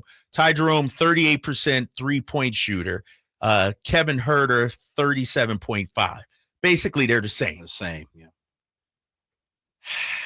I need a God, and he's a good God. And it makes me mad. He's not like, you get him, you're going to win 50 games. I'm not saying that. My problem with your solution, I'm probably reluctant to give him the full mid-level. I understand that. That's your move. That's it. Well, I mean, no. You have trades available, and you have the there's other exceptions. Yeah. But it's a good point. I understand that. Yeah, I mean, I'm not. That's what it's going to cost to get him because he's proven that he's worth that. I was a little more higher on him until he got de-pantsed in the playoffs against Indiana. He wasn't just bad, Whitey. Like when the stage was the brightest, he was almost unplayable for Kenny Atkinson out there. So look at some of the numbers out there during the playoffs. Game 3 against Indiana, 13 minutes and change. Game 4, 17 minutes. Game 5, when you need to win, 11 minutes. Coach lost confidence in Ty Jerome. Maybe it was just a bad series. Who knows? Because you're right. First round against Miami, 28. Then he had 6, 13, 18. I don't know. It happened. It's fair. Indiana, like I said, they have a way of doing that to your backcourt. They're excellent defensively in the way they play in scramble mode. It's fair. It's true. I just think there's tremendous upside there for a guy that, and he'll tell you, he hasn't had a chance yet. Everyone will say that, but he feels like he hasn't had the chance yet to show what he can do. I think it's worth giving him that chance unless you come up with a better solution, a guy who can be your long-term fit, in the draft if you move back into the first round. And the pushback is, damn, dude, you going into your 7th year in the league. You already been on 1, 2, 3, 4 teams. How come you haven't had the chance? There comes a point where you are you're 28 about to be Ty Jerome in 2 weeks. Cleveland gave him a chance, and he's made the most of it. But he, as a bench guy, coming as a 6th man, not necessarily as your starter. He played 19 minutes, 20 minutes. Are we handing the keys to Ty Jerome? Yeah, I'm willing to take that risk. Okay. Again, not as he's my franchise guy. Right. He's going to be better than De'Aaron Fox. But if I'm looking for that guy, I'd rather have him than, say, Tyus Jones. And I think that's who they're going to end up with. Tyus Jones? Yeah. You think so? Why you don't speak that? And he's going to be like, it's fine. And he's going to have games where he makes shots, and you're going to feel like, all right, we have a guy who gives us competent play. You think Tyus Jones is what he is versus Ty Jerome has just a little bit more in the tank because he hasn't been given opportunity. I still think there's some ceiling there potentially. Yeah. How about this? Whoever we sign, fellas, when it's time to really compete, are they really on our team being a point guard? I'm sorry? Meaning, like, you mean down the road? Down the road. Like, I don't know when that's going to be. Like, a great point. It's a bridge thing. Yeah, it's like, what, 2 years of Ty Jerome? Okay. As somebody said on the text line, 916, sounds like we're striving for the play-in. Wait, he's like, yeah, pretty much. No, I mean, that's what we got to find out. Right. What are we doing? All right. Yeah. All right. Are we striving for excellence? Or are we striving to be competitive every year? That's a big question that we got to have answered here. Yes. Maybe more answers tomorrow. Now we take time out? Yeah, we got time. All right. All right. Come right back. We haven't talked about KD to Houston yet. We will come back with a look at the Kings that other teams want. Would you be open to trading them? Next, as we roll on Sacktown Sports. With 25 award-winning years in Northern California, Ashton & Price is your local injury law firm. Pro attorney tip: if a firm presents as local, but they're in LA, red flag. If your first consultation is not with a lawyer, big red flag. At Ashton & Price, your first consult is with a local attorney, and if serious injury prevents travel, a lawyer will come to you. Still not enough? George Washington's my uncle. At Ashton & Price, no red flags, just red, white, and blue. Remember, for the best advice, don't think twice. Call Ashton & Price. Get to your local Toyota dealer because the 4th of July sales event is on. Nothing says summer like the open road. And with these deals, that road trip starts now, not later. Get a low-cost lease on the all-hybrid 51 MPG 2025 Camry or Dynamic RAV4. And meet the all-new 2025 4Runner. The hottest deals of the summer won't last long. Pack your Toyota with your favorite people and get ready to roll. Toyota. Let's go places. Offers available through TFS to buyers with premium rated credit at 6/30/25. I'm Ken Korak with your Green and Gold Report, brought to you by Comcast Business, powering possibilities. Well, the way Nick Hertz has been going, it's easy to forget that just over a year ago, he was finishing his college career at Wake Forest. Back-to-back game-winning home runs, including the 447-foot walk-off shot against the Astros to begin the most recent homestand, the longest walk-off for the A's since they began keeping track of those things 10 years ago.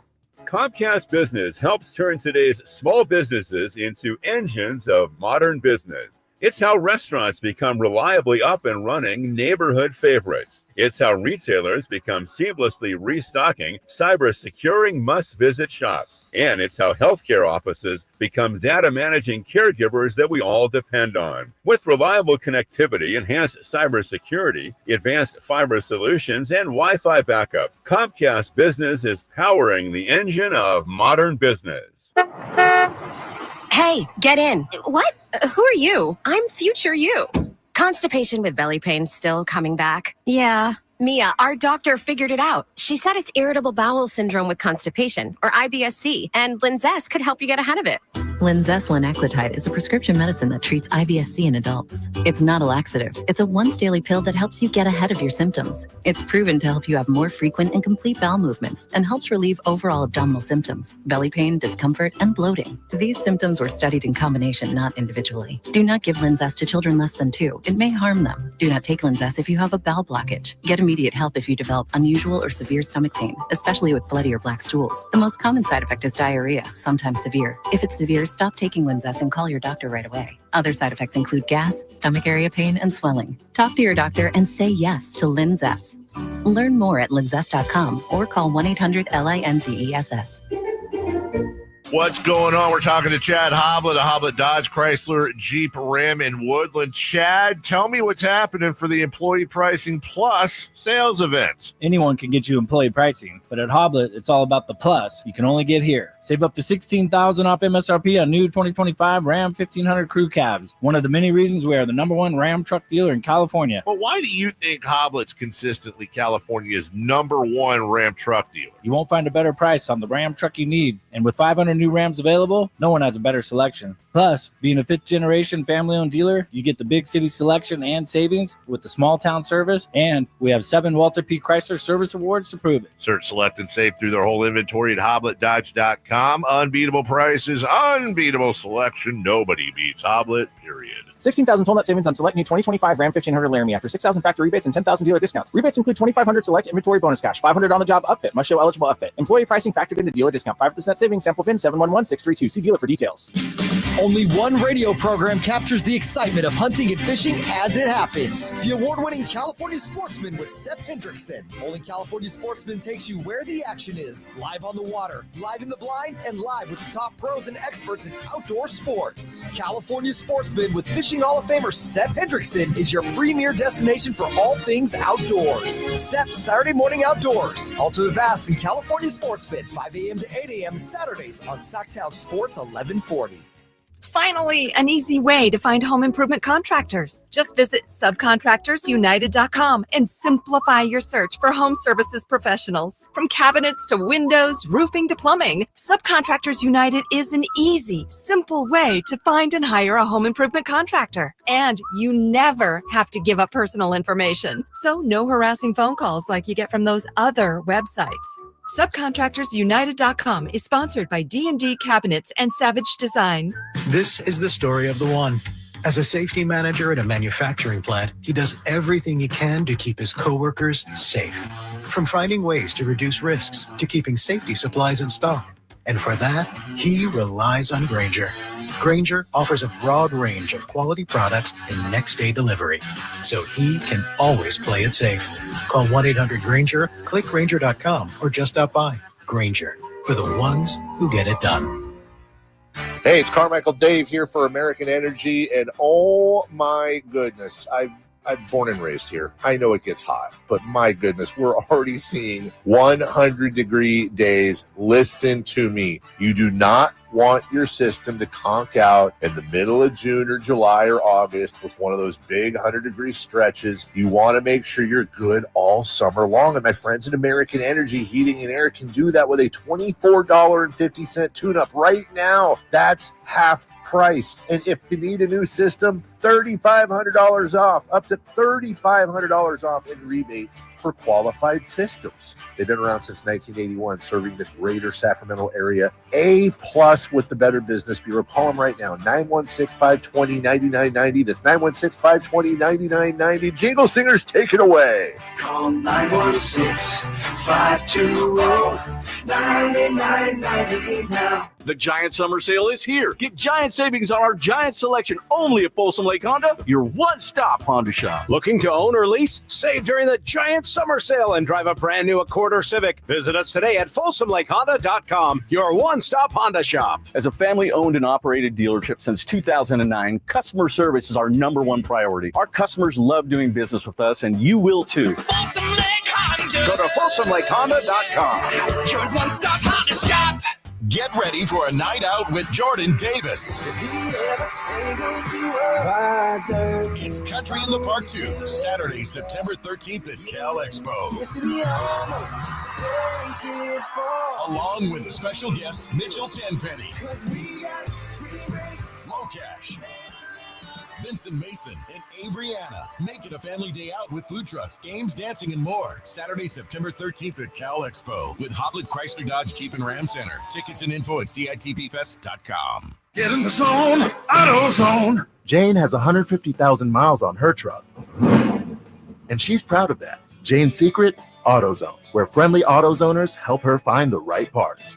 Jane's brother Josh only cares that his car starts and goes, but when it doesn't, he also goes to AutoZone, where friendly AutoZoners help with free services. No hassles, just help. Everything you need, nothing you don't.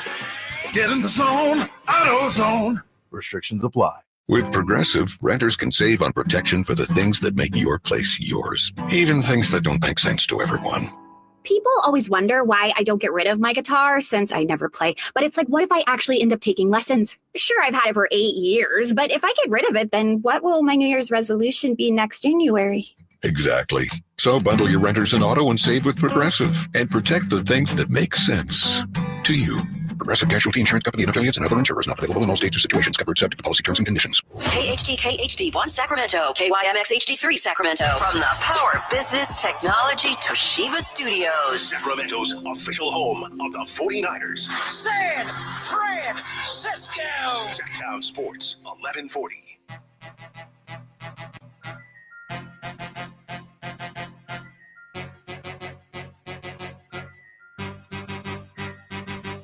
The Drive Guys powering your afternoons Monday through Friday on Sacktown Sports.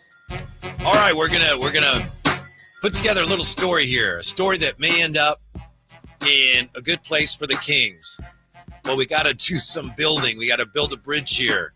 We're not sure how solid the bridge is going to be. We're talking about Jrue Holiday. According to reports, Jrue Holiday, who was traded to Portland, is a guy that the Kings had some interest in. And Drapes has more information on Jrue Holiday that makes you wonder if he might be available again. What do we got, Drapes? Yeah, our boy Steve Bulpett, friend of show. He's been on our show before. He writes for Heavy.com. You say he is rock solid. Rock solid, well-connected, has covered the Celtics going back to the Larry Bird days. So he's been around. He says regarding Jrue Holiday, according to one source close to the situation, Holiday is, quote, pissed he's going to Portland. Steve Bulpett goes on to say, according to this source, quote, if he winds up staying there, I'm sure he'll be the professional he's always been, but he's not happy with this deal. I'll be surprised if Portland doesn't move on if they can. Move him on if they can, because right now he does not want to go there. I'm sure if he has to go to Portland, he'll end up going and it'll be okay. But right now, they want to be somewhere else. But with that contract, it's not going to be that easy. Why wouldn't he want to come to Los Angeles North? Exactly. Sacramento, California. Our flight. Now, he's not a free agent, so obviously it's not up to him. And he makes $30 million. and Portland would have to sign off on it. But I wonder how much of that, and I'm surprised Portland did it. Remember a couple years ago with Dame Lillard, they acquired Jrue Holiday, right, and then flipped him. He, seemingly wanted to be there. What? And so, can he get to Sacramento? What would we have to give up? That's the thing. If we don't have it. I know. Yeah, I know. There's a lot of fans that were, when they saw the report that the Kings were interested, a lot of fans said, "Love Jrue Holiday," but that's fine that he didn't come here because he's older and making so much money. I just like him a lot. I'd even be willing to say no to Ty Jerome if I could get Jrue Holiday. And I'll say this too. I'm with you because here's the thing about fans. On paper, yeah, people will say I don't want it. But if Sham said the Kings acquired Jrue Holiday, this place would be lit up. Sure, but everybody would be a fair buzz. Point, isn't it? Again, we're guessing at what the Kings' timeline is like and what it looks like. But he probably wouldn't fit it, would he? Unless, again, you're going to be all in on this year to be as good as you can be. Right. Well, I'm looking at Holiday's contract right now. He got 2 years and then a player option that he'll probably pick up for the 30. Sure. And I bet it's not cheap.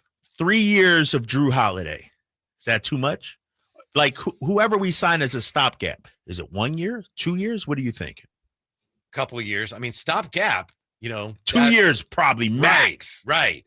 And there are a lot of the numbers, not just Basketball Reference, but more advanced things that suggest that he fell off last year. And of course he was hurt, but older guys tend to get hurt more. He's always been one of my favorite players. He's always been a guy that I've thought is vastly underrated. But right now for the Kings, does he even really make sense? What do you think? I might kick the tires on it. It obviously it depends on what we'd have to give up. But if it's Portland, I might have to give up future assets, right? I don't know if I'm giving up any. I'm definitely not giving up any first round picks. I mean, I'm definitely not doing that. Here's the thing, and they did give up 2 second round picks in the deal to get Jrue Holiday. But I think Jrue Holiday's value can't be measured on Basketball Reference, NBA.com stats, ESPN stats, whatever stats you want to look like. I'm talking about professionalism. Sure. Locker room, community. Like, I'm pretty high on Jrue Holiday, actually. The money scares me. That third-year player option scares me. Right. If he didn't have that, I'd be more inclined, but I'd kick the tires on that. Because here's the thing. You get Jrue Holiday, now you got your point guard for the next couple of years. Somebody that can set the table. Although it's been a while since he's been a full-time point guard. Yeah, but here's the thing about him, Whitey. Jrue Holiday is the kind of guy you could fit in pretty much in any system. We've seen him operate off the ball in Boston a lot. We've seen him in Milwaukee, run the show too, to an extent. There are glue guys. He's a super glue. He doesn't need to shoot 15 times to have an impact. Right. I'm pretty high on Jrue Holiday, actually. It's going to take a lot, though, man. What's your opening salvo to Portland? What's your opening offer? It's going to be tough to get him. What do they need? I mean, you can't really give unless if they thought they could get some of the things they were getting, in terms of experience with Demar, but I just, No, it doesn't work. Like, I don't think it does. That's the thing. Like that I think that's our issue too when we look at our trade assets. Yep. Like a young rebuilding team or a young up and coming team, I don't know if they would want a player like DeMar, like Washington. We bring up Marcus Smart. I'd love to have my boy Marcus Smart here, be a friend of show. But getting a veteran like that doesn't fit right now, even though they got CJ, because they already got CJ, Chris Middleton. Like, damn, And so if you look at DeMar, is it a team that's on the cusp, just needs a little more? Yeah. I don't know. Like Jrue Holiday, you can clearly see a team that was close, and Portland isn't, but you could see a team that's close. Like, kind of when Milwaukee got him, right? It's like, oh yeah, DeMar, I just don't see the same benefit necessarily. We'll get back to more on the Kings assets, how they might be able to cobble together some kind of deal. But first, 339-1140, 1-800-920-1140. I've missed this. I was just laying on the beaches in Hawaii, just like Man, I wonder what TC's doing. It's time for Check It with TC. Mic check. What's up, TC? Aloha. Hey, aloha, man. Check it out, man. Mic check, mic check. It's going to be a quick one today. Listen, first and foremost, I can't speak on every Kings fan kingdom, right? But I know I can speak for a lot of us, right? 85%, 90. We've been tanking, right? With all these losing seasons, Drapes. That's been the tank. Fans like diehard, we not for the tank, bro. We get the pieces in here, a couple pieces, whatever we got to do, and move forward, bro. As far as the tanking situation and tearing it down, Whitey, we've been doing that, brother, over these last years. We've been doing that without doing it. So we're not, so to just come out and say, hey, we're selling everybody off and we're tanking and we're going to be bad for 3 or 4 years, bro, we've been doing that. So just get the pieces in here and try to be relevant, bro. And hopefully we can luck up and get in the finals. Other than that, bro, that's what I got. As far as these trades and Perry, I like what Perry is doing. Drapes, Whitey, Jay, he putting y'all up in the media. We ain't even got a first-round pick, but we got something juicy going on, right? And I think we got a first-round pick coming. I don't know what J.A. talking about. He going to come on, so I can't speak on that man. But listen, man, Terry got something going on. That's why he wants y'all in the building. He putting that out there. Media, come here, because I got something nice for y'all, bro. It's going to be fireworks tomorrow, y'all. Y'all get ready, bro. That's all I got. All right, thanks, TC. Oh, you cut him, Jay? Oh. Damn, Well, he Jay. didn't say he was out. It's Jay. not your fault entirely, Jay, because he said he was out, and then he came back. And then dude, he was about to give me the goods, man, the scoop on something, Yeah, man. I was quick with the trigger. Let me clarify Yeah. something. When I was saying that Scott Perry should do what Sam Presti did, I'm not saying he necessarily should come out and say we're tanking. I'm just saying whatever it is he's doing, let us know. I'm not saying Sam Presti came out and said we're tanking, so we need to tank. It's not what I'm saying. Just whatever the plan is, just let us know. That's all I'm saying. Just let us know. Yeah, Just whatever see. it is, even if it's like no, we're going for it now. We're going to run it back. Whatever it is, just let us know. Yeah. Well, I think, the moves tomorrow, the free agent, point guard situation, how he addresses that will start to tell us. Some of it'll become self-explanatory to a degree. I will say this. I'm going to look at Scott Perry's track record.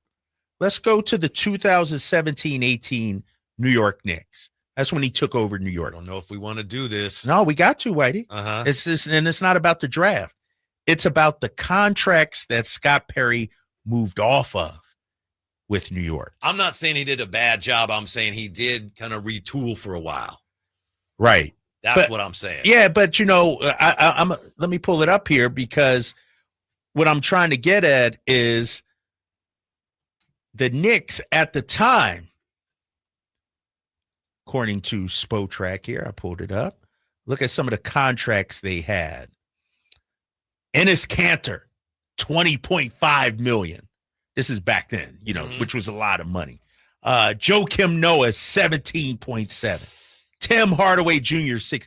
Courtney Lee, close to $12 million. They had some bad contracts. That's 2017-18.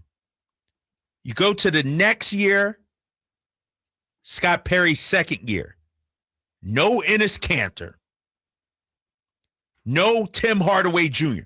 So what I'm saying is, based on track record, Scott Perry went to New York.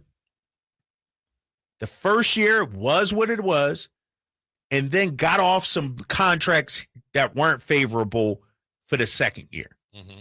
Can we look at that as sort of a blueprint for Sacramento? I don't know. I'm just looking at past performances. That's the type of very efficient, business stuff that's great for the books, but just doesn't get fans that excited until you're able to take advantage of that.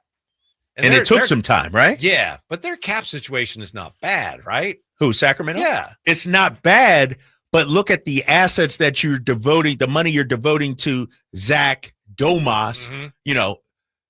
It's not bad. Like, I like both those players, but in the landscape of the NBA, could you use that money better? I see your point. You have a couple of contracts that are on the border of becoming really bad ones for right. you. And hopefully they don't, but they could.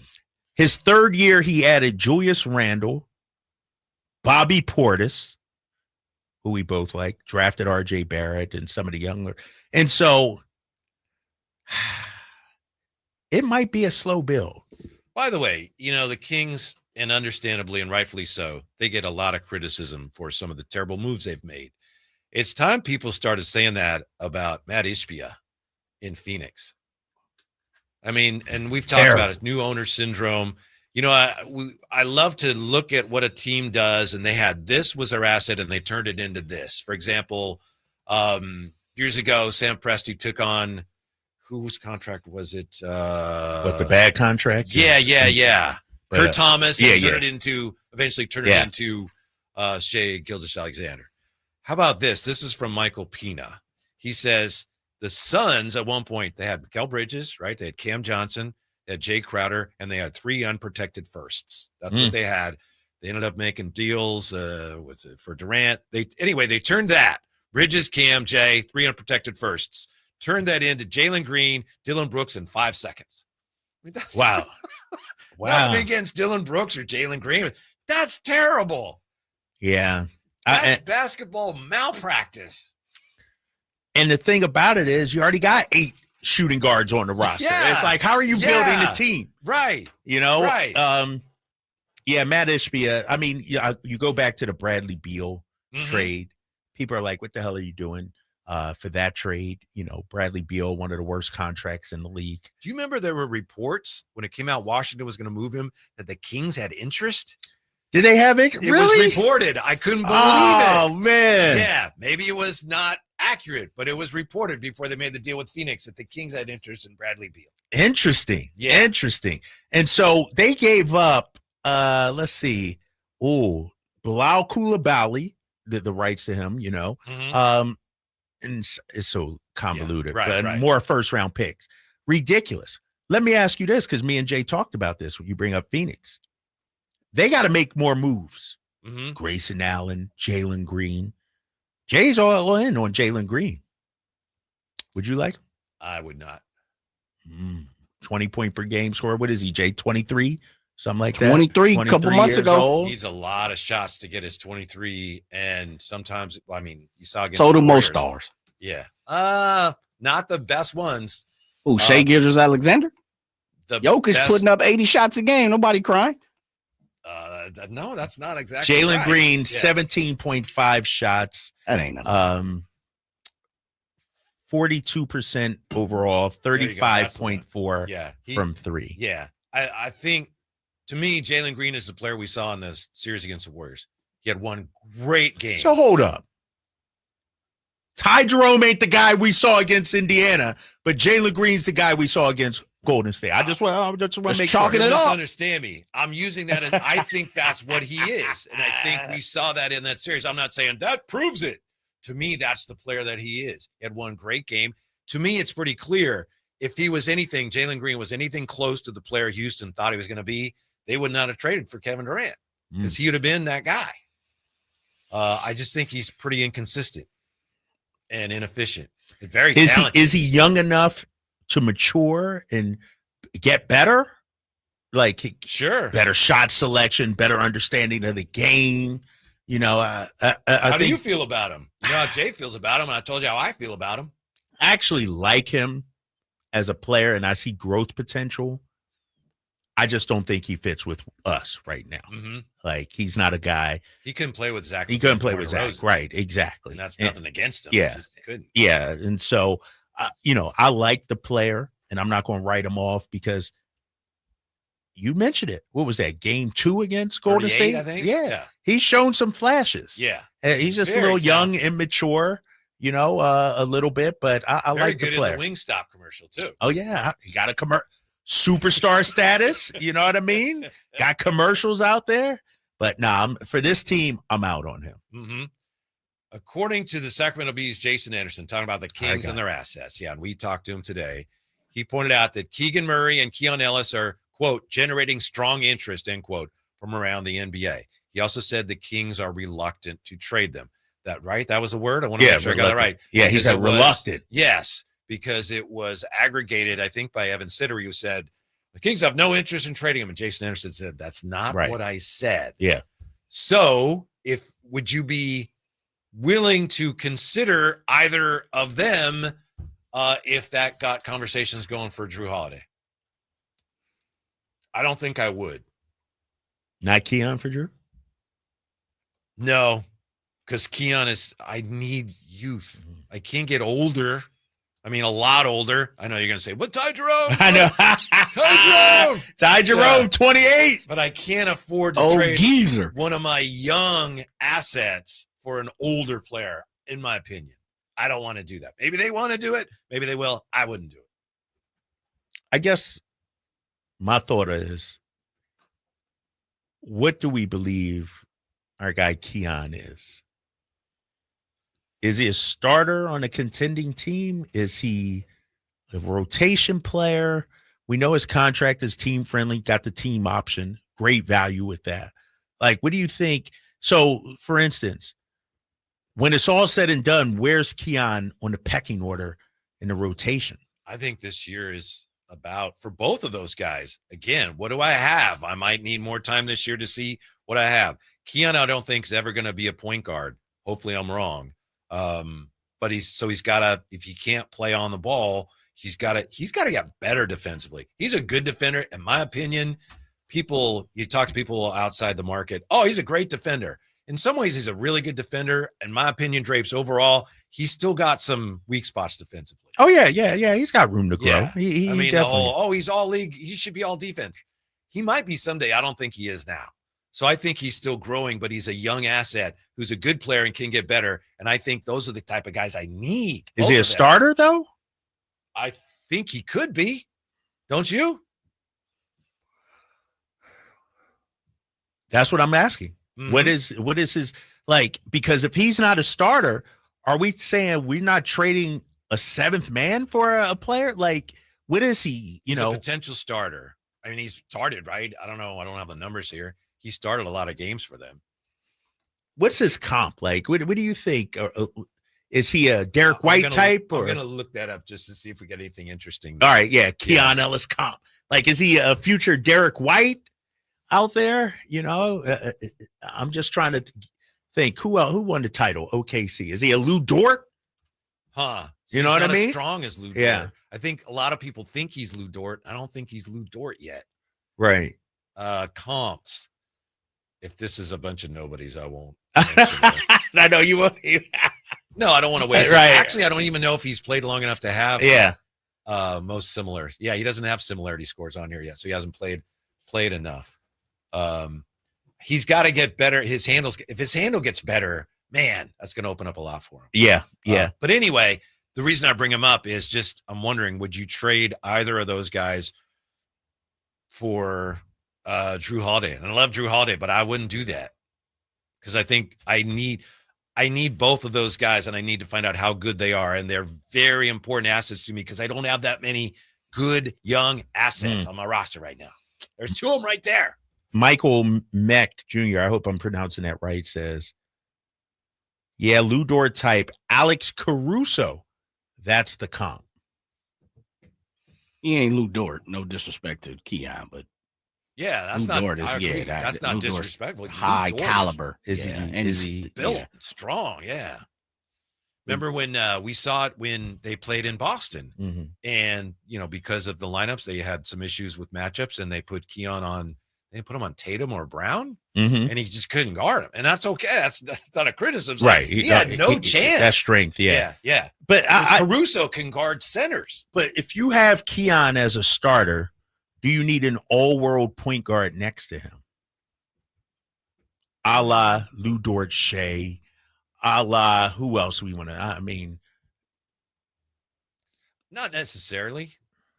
And like an offensive-minded point guard, I'm saying. Mm-hmm. Like somebody that can actually score at that position. You need more scoring around him, yeah. And if he's, depending on how well he's making threes, he's an asset for you. We talked about that last year. When he was making threes, he was a great fit because he was the last guy that other teams were going to worry about. Right. Yeah. The only thing a question I have with Keon is. By the way, it's Michael Muick. Muick, yeah. Like Buick. Buick, yeah. Yeah. With Keon, is he a 33-minute-a-night guy, a 25? Like, what's his sweet spot? I think it'd be great if you can play him 30-plus minutes a night, if he's good enough to do that. You don't seem to think so, or I'm not sure where you're. No, because I'm saying on this team, he might be better as that 6th, 7th man getting 20 to 25 minutes a night on this team, the way it's constructed. Now, if you make some moves, you have a different point guard next to him. Like, who's our point? When you got Zach and DeMar, can you really start Keon at the point? Keon can't play point. Exactly. Yeah. So he's a bench guy then on this team. Mm-hmm.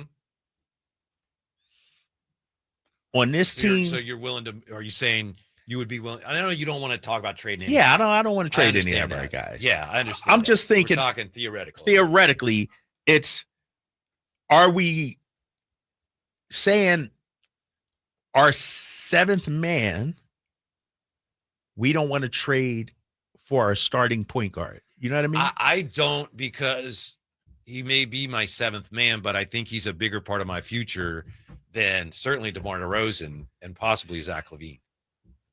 That's why. Okay. And I think he'd be a bigger part of my future than Jrue Holiday would be if I brought him in. Hopefully. I don't know for sure, but I've got him here. It's like a diamond in the rough, right? He fell in their laps. Right. Like, this guy can actually play. What is Keon only has 1 year left on his deal. Well, they got to take care of that this offseason. Yeah, what's the contract looking like going forward after this? Is he a mid-level Ty Jerome-ish, $14 million?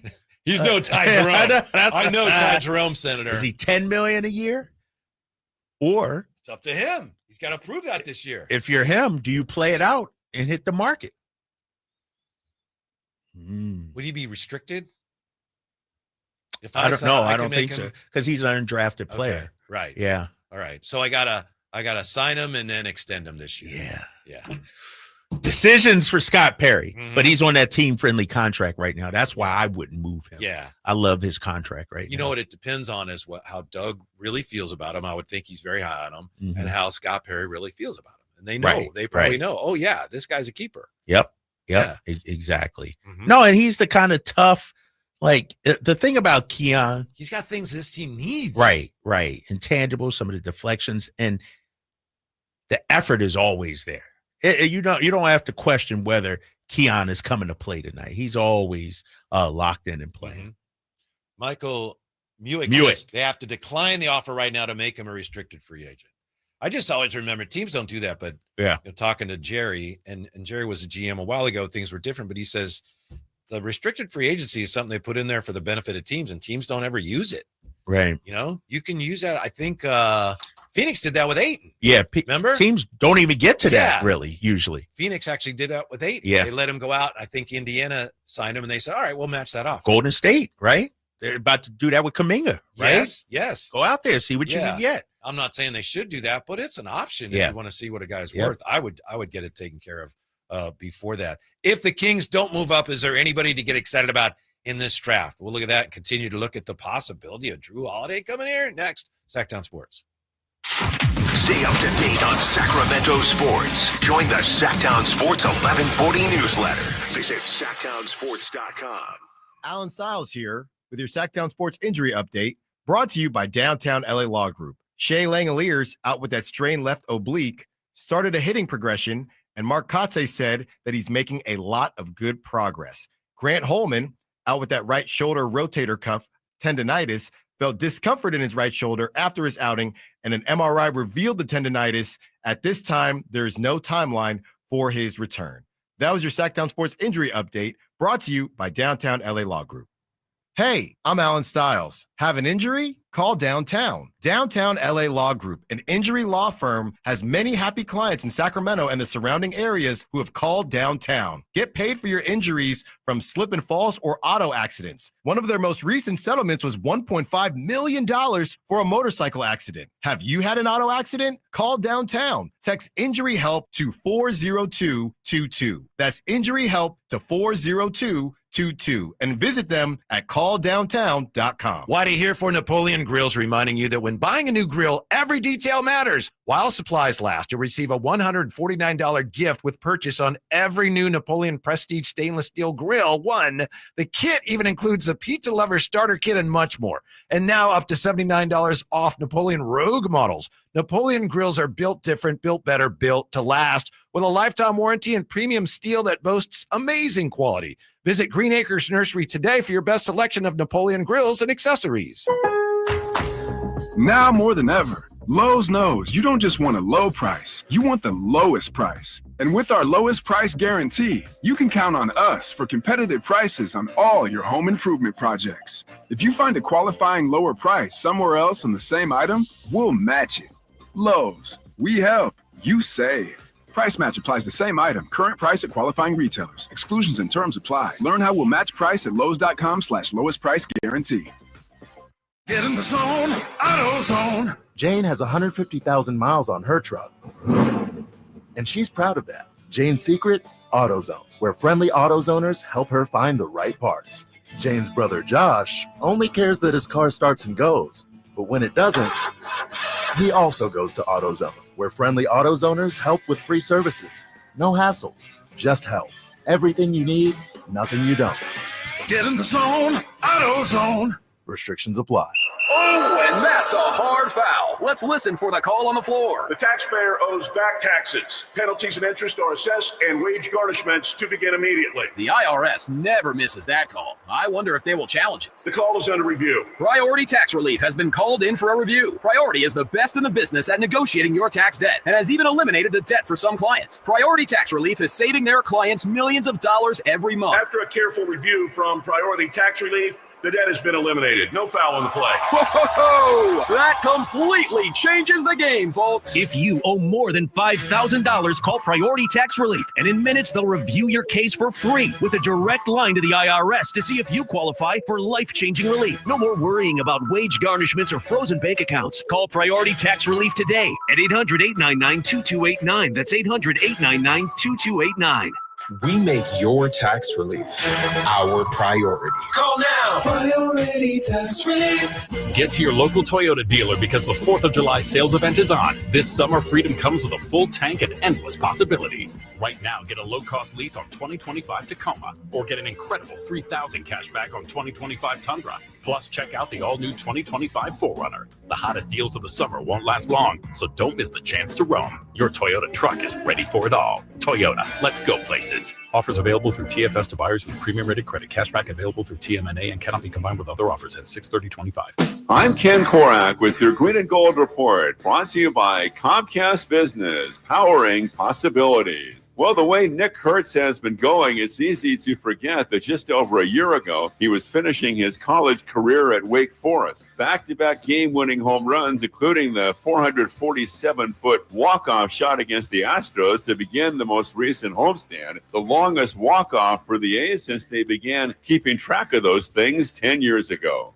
Comcast Business helps turn today's small businesses into engines of modern business. It's how restaurants become reliably up and running neighborhood favorites. It's how retailers become seamlessly restocking, cyber-securing must-visit shops. And it's how healthcare offices become data-managing caregivers that we all depend on. With reliable connectivity, enhanced cybersecurity, advanced fiber solutions, and Wi-Fi backup, Comcast Business is powering the engine of modern business.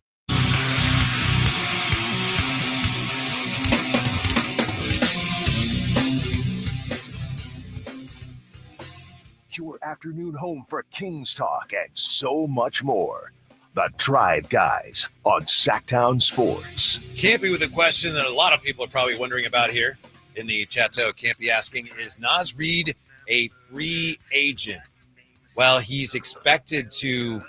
He could become a free agent if he declines his option, but I think the option he'd decline is what, 15? Yeah. So that would be, obviously you'd have to pay him more than that. And the Kings, the mid-level that they have is what, 14-1? Yeah. So I don't think they could get Naz Reid. Nah, Naz Reid going to get paid. He's going to get the bag this offseason. Bobby Portis, if he opts out, his player option is $13.4 million. Mm-hmm. So, is $800,000. Is he going to go, yes, I want to go to Sacramento? But he might for the more years at this stage of his career. Mm-hmm. I can't see Milwaukee letting him go. But, that'd be a nice little pickup. Yeah. He's 30 now. And he has a history with Scott Perry for what that's all he is 30. Yeah, honestly, I feel like he's been – remember 10 years ago, he was punching Mirotic in Chicago. Remember, punched him out. I feel like Bobby Porter's been around for about 30 years. Hey, that might be enough. He does have a history. Scott Perry brought him to New York. Yeah. Back in the day. Yeah. Mary Francis Brown Lotus asking, Drapes, Whitey, wondering the status of these Kings players returning. Markelle Fultz, Mason Jones, and Jake LaRavia. Markelle Fultz probably not going to return. Mason Jones, he'll be around, right? Jake LaRavia, maybe. We'll see. Yeah, maybe. That's and the thing about Jake LaRavia, we're talking about draft.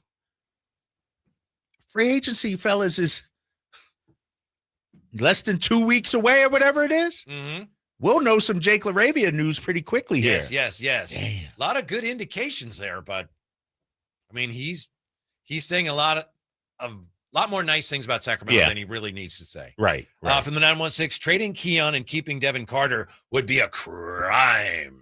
Huh? Some people are wondering why. Why are they so anxious to get rid of Devin Carter? They're not necessarily, but they could be willing to talk about him if Scott Perry's not as big of a Devin Carter fan as Monty was. But again, we don't know that. We're just guessing. Yeah, exactly. It's but one thing I feel like we can all agree on is if the right deal is out there, no one's untouchable. And so it's not like he wants to deal this person, wants Devin Carter, wants to deal.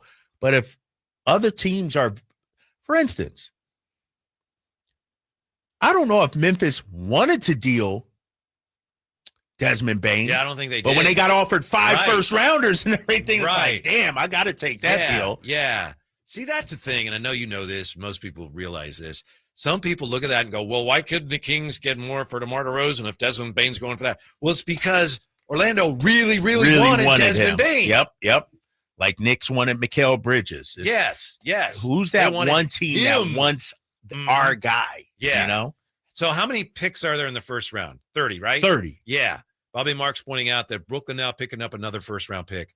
They have 5 picks in the first round. They have 1/6 of the picks in the first round. Unbelievable. The Brooklyn Nets have the 8th pick, the 19th pick, the 22nd pick, the 26th pick, and the 27th pick. Let's go, Scott Perry. There's your team. There it is. Right? There it is. Go out there and get somebody. They got to move off some of those picks. You know, my fear is Brooklyn will package some of those picks to move up. You know what I mean? To 14, 15 that's cute, or something. Kings. That's great. That's great. But we'll take this 22 and 27 and move up to 15 or something. There's no way they're making 5 first-round picks. I guarantee you on it. Another thing too, Whitey, because I've seen Boston do this when I was there. Maybe you push some of those picks back. Yeah, we'll trade you number 19, but let me get a future first in 2027 or something like that. Kick the can down the road. I can see them doing that too. That's we call that Prestilicious. Yes. That's Sam Presti, right? Yeah, you want this first rounder? Give me a first in 5 years or something like that, or whatever it may be. So we just found out a short time ago, Drape saw a report and a solid report based on the reporter reporting it, that Jrue Holiday is not happy to be in Portland. Damn. So that is leading to more speculation that Portland will move off of him. Jrue Holiday being who he is, though, the reporter also mentioned if he stays there, he's going to make the best of it. That's the type of guy he is. But he is not happy to be there. So maybe Portland moves off Jrue Holiday, a guy that, according to reports, the Kings have interest in. And then Steve Bullpet of Heavy.com goes on to write, at least one team still has Holiday rated in the top 10 at his position. So one team is still high on him. And then a coach said, according to Bullpit, I wonder how much of what we see from him is impacted by how they're playing at any given time, because when Boston is playing its best ball, Holiday sure seems to be a big part of their success. When the ball is sticking and they're doing their ISO stuff, he's not as involved. I'm pretty high on Jrue Holiday. I hate the 3rd year of the contract, the player option. That scares me. But for 2 years, if we're running it back and keeping these guys, you could do worse than Jrue Holiday. I'm trying to get younger, among other things. Obviously, the main thing is I'm trying to get better. So how is he worth bringing in at his, for an NBA player, advanced age, when I've already got a roster that's got, I've got some real veterans on my team already. Do you not think Jrue Holiday is still capable of being a really good starter on a good team? I think he is, but I think he's declining. And I think by the time I'm any really good, if I'm really hoping to become a contender, he's probably not going to be able to help me. So he's a stopgap, right? Yeah. Right? That's a pretty expensive stopgap, isn't it? Yeah. Yeah. I like him too. I'm trying to figure out a way to where they could make it work. And then the other thing, as we've discussed, it's hard to come up with a deal that Portland might actually. Right. That's the thing. Like if I'm Portland, given my timeline, I don't see anything that, I would necessarily want from the Kings right now, given this timeline. Mm-hmm. Do you have any thoughts here on what you would like to see the Kings do if they do stay at 42? I have zero. I haven't even looked at the draft yet, man. You got to understand, Whitey. 42, 44, 38. It's like, no, I get it. It's a crapshoot, man. I don't like the fact that Golden State is one pick ahead of us. I don't, because they're going to get somebody and we're going to be like, I wish we would have got him, somebody like that. But, you talked about your boy Tyrese Proctor. Adu Tiro is a nice little, he's listed as a small forward, power forward at 6'7". We had my guy is Bogolyub. Yeah, Markovic. And Kobe Bray from Kentucky. Okay. That guy could shoot. Our boy TC yesterday had Hanson Yang as his guy. More of TC's a shooting. On the Yang gang? Yeah, he's on the gang. More of a shooting big 7-footer that can stretch the floor a little bit. So I don't know, man. I'm at the point where whoever we get, just get it right. It could be Javon Small. It could be Kobe Bray, you talked about. Yeah. Just get it right, man. Yeah. I hope we don't have to play that game. Well, we don't play that game, but, where the Kings draft somebody at 42 and then we got to act like, man, what a steal. What a pick. Yeah. What a pick, But they'll make the pick, and I'll go look at, Kevin O'Connor and some of these draft experts and see what they say. But the thing that Kevin O'Connor, pardon me. Kevin O'Connor already has the whole thing written about what a bad pick it is. Oh, yeah. He just has a blank for the name, and he'll fill that in later. King's going to King. I don't know what they're thinking. Oh, He's my God. got it written. Yes. Yeah, you're right about that. And it's going to be negative, right? You know that. I will say this. We've seen second-round picks come. Like, remember Kobe Jones? Didn't work out. He had his nice little summer league and preseason. And so I'm not going to get too excited with whoever we get. Got to keep it in perspective. Now, if we get a first rounder, Clayton Jr., somebody we've actually heard of, I'm like, okay, I can see that. Jay said something, as Jay tends to do, said something very wise. It's like, even if they move up 20th, I mean, that's better than where they are now, but, 20th, I hope it happens. Yeah. I'm looking at the draft last year because when you look at it, there's always guys that are later where you're like, man, we could have had that guy. I wish we would have had that guy. Eve Missy. They're high on him down there in New Orleans. Yeah. Drafted number 21. Keyshawn George. Solid pick. Washington, right? No, he went to is that Utah? Or is that or did he go Washington? I don't know. I get yeah, you might be right. Isaiah Collier from Utah was good. Kyle Filipowski was solid. Jalen Wells. Wow. There you go. There you go. Can we get this year's Jalen Wells? Yeah. I'll take that. He apparently was hanging out with Kyle Ledbetter, or they were on they were on a basketball court together, Jalen Wells right? still not playing. Yeah. Keyshawn George is Washington, like you said. Yeah. All right, when we come back, it's the return of Whitey's Wayback Machine quiz. Are you ready for that? I'm ready. I won last time, too. I had to walk off. Went on vacation. You left town after I got that W, so I'm ready. That's next year's. We'll wrap it up on Sacktown Sports. Hey, it's Mike Rohn. If I have a choice, I like to do business with companies that actually stand for something. That's why I switched from Verizon to Pure Talk. No offense to Verizon. I'm sure they stand for something. I just don't know what it is. Pure Talk, on the other hand, is a veteran-owned company that supports our military in a big way, and I appreciate that. Yeah, I also appreciate unlimited talk and text and plenty of data for half the cost of the big guys. And I do like being on America's most dependable 5G network for just $20 a month. But what I really appreciate is no contract, no cancellation fees, and Pure Talk's commitment to handle all their customer service in this country. I saw it for myself. I went to Georgia. I got a tour of their headquarters. I met their CEO, and I talked to the same customer service folks that you'll talk to when you dial pound 250 and say keyword Mike Rowe. Switch today and save 50% off your first month when you dial pound 250 and say keyword Mike Rowe. Pure Talk, a wireless company that actually stands for something. If you need to hire, you know it takes time. Well, what if you could meet with qualified candidates the very next day? Now you can with Zip Intro from ZipRecruiter. You simply pick a time and it does all the work of finding and scheduling qualified candidates for you. Then you choose who you want to talk to and meet with great people on back-to-back video calls as soon as the next day. Try Zip Intro for free at ZipRecruiter.com/free. Zip Intro. Post jobs today. Talk to qualified candidates tomorrow. Get in the zone, AutoZone. Jane has 150,000 miles on her truck, and she's proud of that. Jane's secret? AutoZone, where friendly AutoZoners help her find the right parts. Jane's brother Josh only cares that his car starts and goes, but when it doesn't, he also goes to AutoZone, where friendly AutoZoners help with free services. No hassles, just help. Everything you need, nothing you don't. Get in the zone, AutoZone. Restrictions apply. Why choose a Sleep Number smart bed? Can I make my side softer? Can I make my side firmer?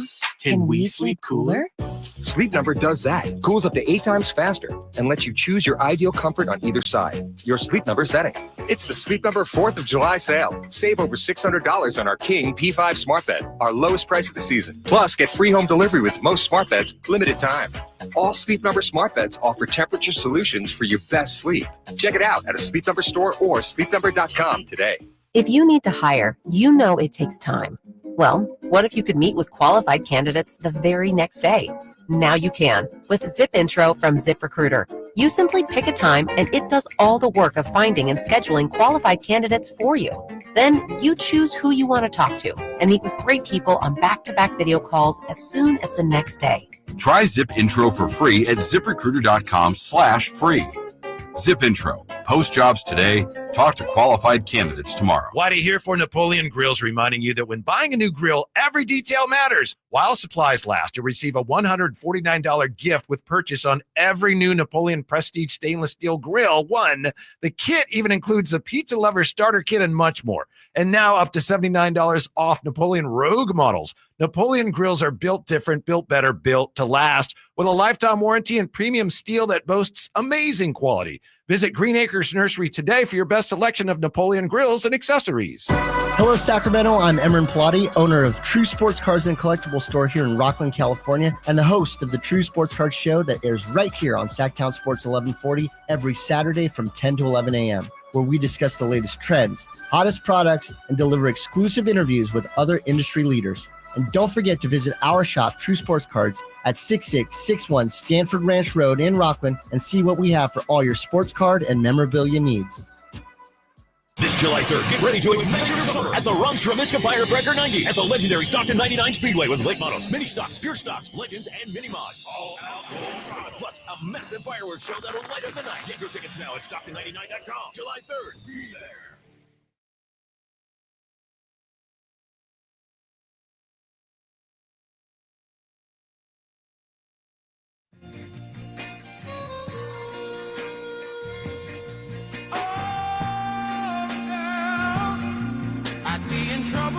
Live and local, 6 a.m. to 6 p.m., Monday through Friday. Sacktown Sports. If the Kings do stay at 42, here's a guy that Jay likes, and I think you like him too, right, Drapes? Who you got?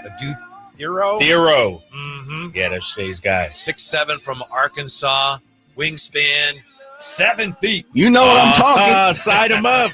Sign him He'll up. probably be gone. NBA draft room, their mock has him going at 34. But hey, you never know. 339-1140, 1-800-920-1140. Shep is joining us here. Uh-oh. What's up, Shep? What's up, fellas? What's up, big dog? How you been, man? What's going on? I've been great. I know who the Kings need to have in the second round. I told you last year, Edie and Bronny James didn't work out. Yeah. But here we go. This guy is 7'1", 3-time Defensive Player of the Year in the Big East with a 7'5" wingspan. Ryan Talbrenner, or Talbrenner, I think that's how you say it. This guy plays defense. He shot almost 35% from 3 last year when they didn't ask him to shoot for 3 a lot because he was playing against some smaller guys. He's out of Creighton. I really believe that this is a guy they could bring in, come off the bench, learn from Valanciunas, and add some defense and some youth and have a big guy for us. I think that's the guy at 42. I think some mocks have him in the early, like mid 34, 35, 36, somewhere in there, but maybe we can get lucky. He'll fall to us when we find the gym. I don't know. But that's what I'd like to see the Kings take. Also, too, I'd like to see him if we get a first rounder, that point guard out of BYU, Igor, I think's his name, the kid from Russia. He's like 6'9" point guard. That dude, that guy would be a nice fit here in Sac. So I miss you guys. I'm glad to hear you every day, and I appreciate the time. Yes, sir, right, Shep. Good thank talking to you, man. Appreciate that. That's our It's guy. on you as well. Yeah, take it easy. 2 things against Come Calcabrera coming on, here. Whitey. One is that, and he mentioned this, one is like this particular mock, NBA Draft Room has him going 29th. So he's probably gone. Yeah, he's probably Calcabrera. gone. I got him at 31 on mine. Okay, yeah. So the Kings probably, if this is accurate, won't get a shot. The other thing is his comp here is Costa Kufis. And I don't. Right, yeah. we just did that already, right? Right, Jay? right. We already He's a nice player. Yeah. Yeah, they Up 20 last year, though. Yeah, that's my NBA comparison on this site. Ante Tomic. Oh, okay. Yeah, exactly. Sure.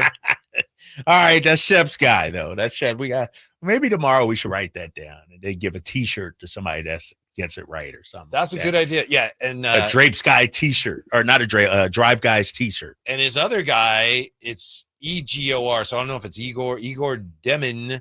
Where's he This mock sliding? has him going Why, you- 11th. What? 11th to Portland. Yeah. And his comp is a quote, I'm not making this up, a twitchy Josh Giddey. So what site you on, man? A twitchy NBADraftRoom.com. Josh Giddey. A twitchy Josh Giddey. Yeah. What does that mean? Like he's more athletic or he's faster? It means somebody slipped a kiwi in my shoe. Yeah. He's quicker. He's quicker or faster, more athletic. I guess so. Igor. That would Okay. be a little more athletic. Fast twitch. That brings us to Whitey's Wayback Machine Quiz for June the 24th. Yeah. It's brought to you by Lee's Air Plumbing and Heating. Kyle Draper claims to be the champion. I was Jay. the champ, 100%. Yep. You disputing that, Jay? Or you? No, he won on the final question walk off. He did. Yep.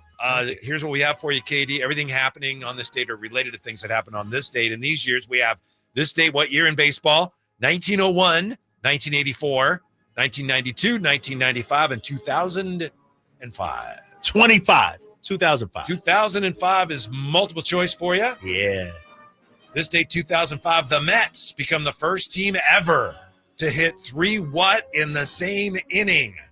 Grand slams, sacrifice flies, or home runs ruled foul balls after review. This date, 05, the Mets, first team ever to hit 3 in the same inning.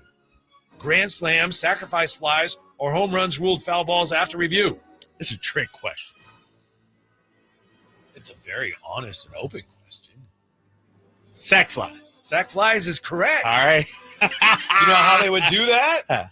It was strikeout. Bernie Williams dropped a fly ball. Oh. So there was no out, but it was still scored a sacrifice fly. Okay. Yeah. So they had 3 All right, sacrifice flies. wondering. Never happened before. All right. KD's on the board. Yes. No need to celebrate. Yeah. Over to you, Jay. This day, what year in baseball? 1901, 1984, 1992, 1995.